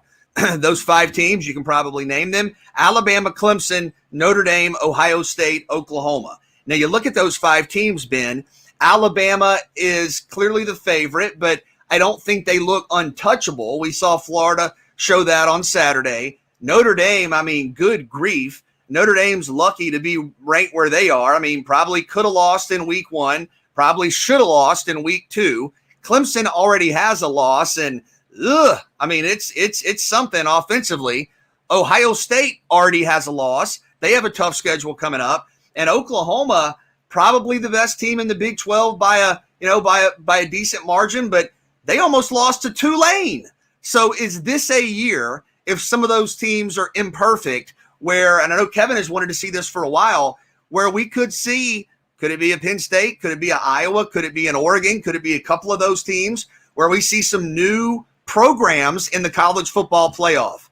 You hope so, because I think that's good for college football. I think being able to spread it around a little bit, BJ, shows that there is parity in college football. The biggest misconception about college football is that we have our favorites before the season starts, and we're going to do everything to make sure our favorites get in, regardless of how the regular season plays itself out. You talk about Iowa, a team that wasn't talked about. It was all about Iowa State. You talk about an Oregon team, BJ, led by Kayvon Thibodeau, who didn't even play when they beat Ohio State. You talk about a Penn State that's always been right there, right? Like, it's always been right there. They're good enough to beat Michigan State, good enough to beat Michigan, and we're kind of a little bit far away when you talk about Ohio State.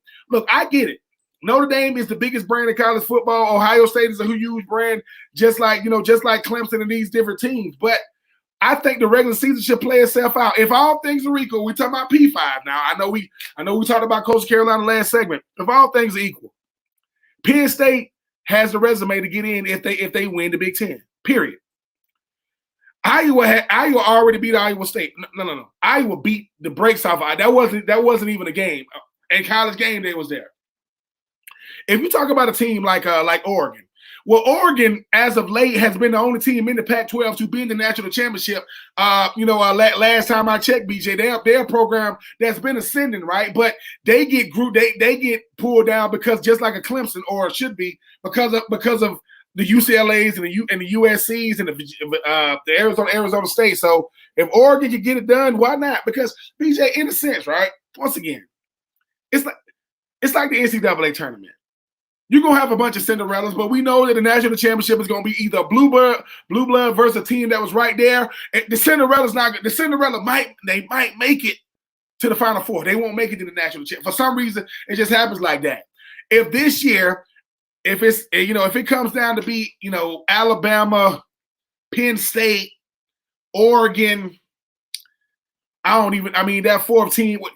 Let me ask this. Yeah, because this is what Kevin has talked about, and I don't know the answer to this. This is purely speculation, because I think a lot of people, for as much they gripe about it, when the college football playoff bin is Alabama, Clemson, Notre Dame, and Oklahoma, or some form of that, Ohio State, those are huge names with huge fan bases. Yeah. And they draw fans in who aren't even college football fans. Like, you're not a college football fan, and you hear that Alabama and Ohio State are playing, you watch that. But I think there is a little fatigue in terms of seeing the same teams every year. So going back to your argument, let's say, and think about this, if the college football playoff this fall, Alabama's going to be in it. I can't imagine a situation where they're not. But let's say it's Alabama, Oregon, Iowa, and Cincinnati.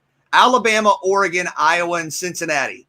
Does it have the same excitement? Will it have the same buzz? Will as many people watch it? Could more people watch it because it's new teams, or because you wouldn't have those traditional superpowers, would there not be quite as much excitement? If it was basketball, I would say no, but because it's football, I would say yeah, BJ, because we only know about the fan base we know about because of our geographic location. If we are Iowa fans, we're like, well, wait a minute, dude. Like the Hawkeyes, we set it off too. And this is how you know. 2 things that are validated to me in college football. Your brand equity is one, and College Game Day.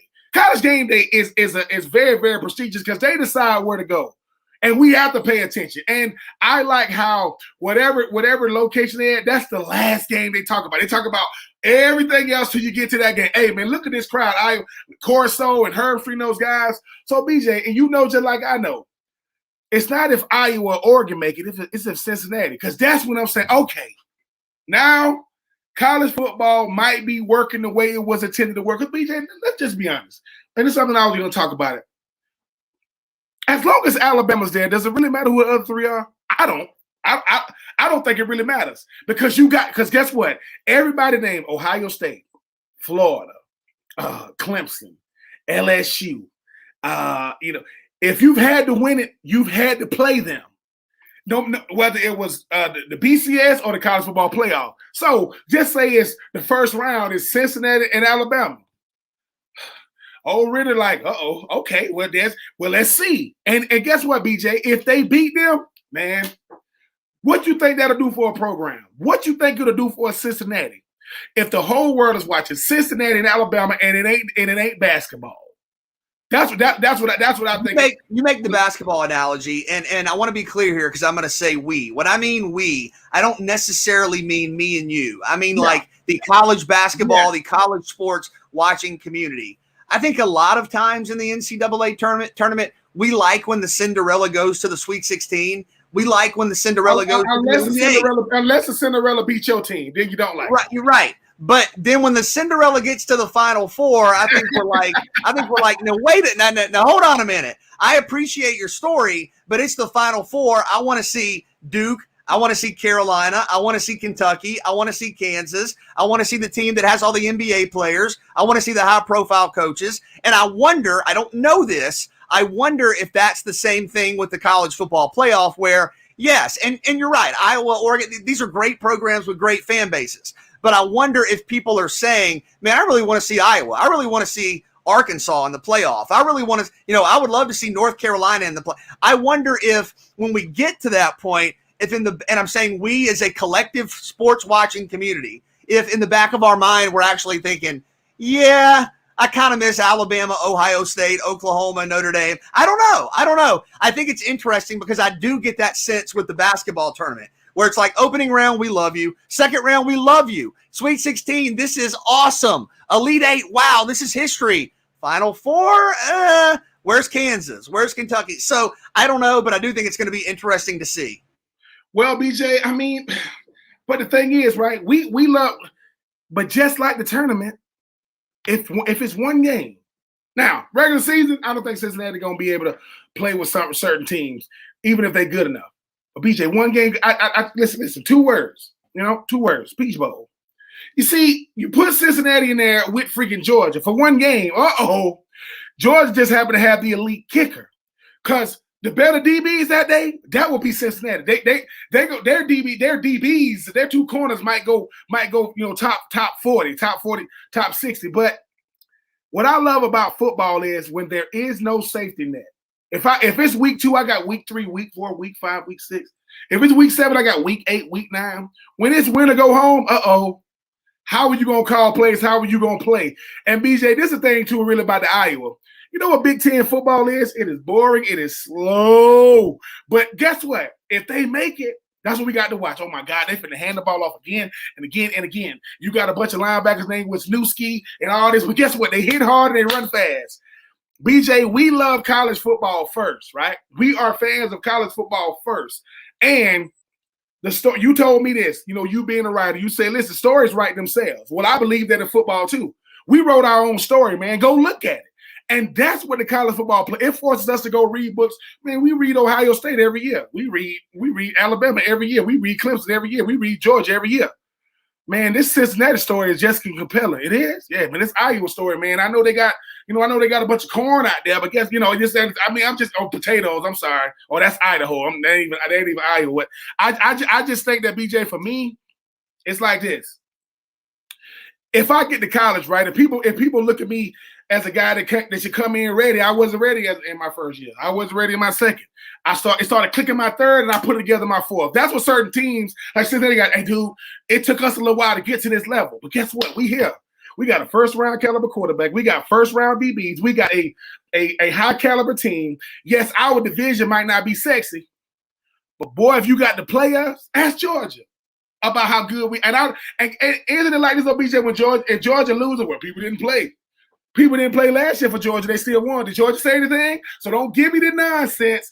Give me the teams that earned it. And BJ, if they good enough to be in the top 4, give it to them. Because as long as Alabama's in there, I don't think it matters who the other 3 is. Because if you can't beat Alabama, does it really matter anyway?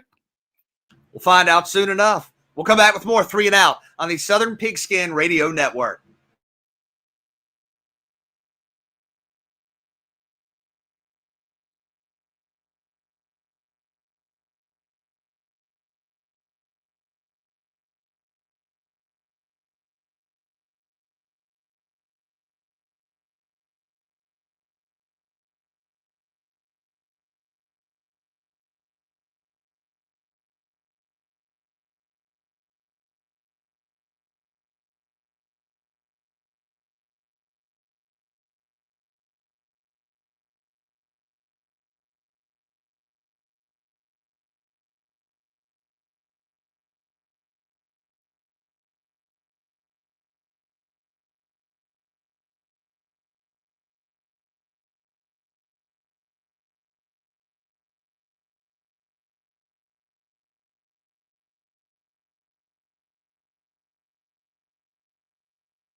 can you stay up late till the end of the Braves game? Braves and Diamondbacks later tonight, and Atlanta going for the sweep.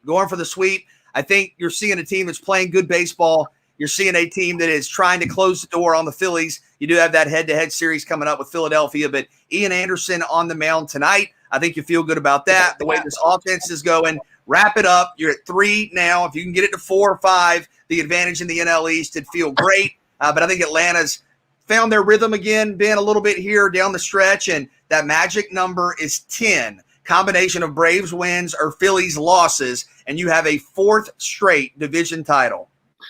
BJ, I mean, obviously you know how I want this thing to end, but I think this Braves team has did what they were supposed to, right? Put themselves give themselves a fighter chance and make sure they're the one being chased. It's much easier to try to keep a lead than to try to regain a lead. So shout out to them Braves, BJ, for doing what they need to do to put themselves in the winner's position. Hopefully they can keep it up. And root for the Orioles. Took Philly into extra innings, almost said overtime, into extra innings last night. But Atlanta, you need 10 games that are a combination of the Braves winning or the Phillies losing, and you will have a division championship. We'll have that for you later tonight. And no afternoon show tomorrow. No 3 and out, no second down, I don't believe, as you will have Braves pregame coverage leading up to the finale of the series. We will see you on Friday, 3 and out, ESPNCoastal.com.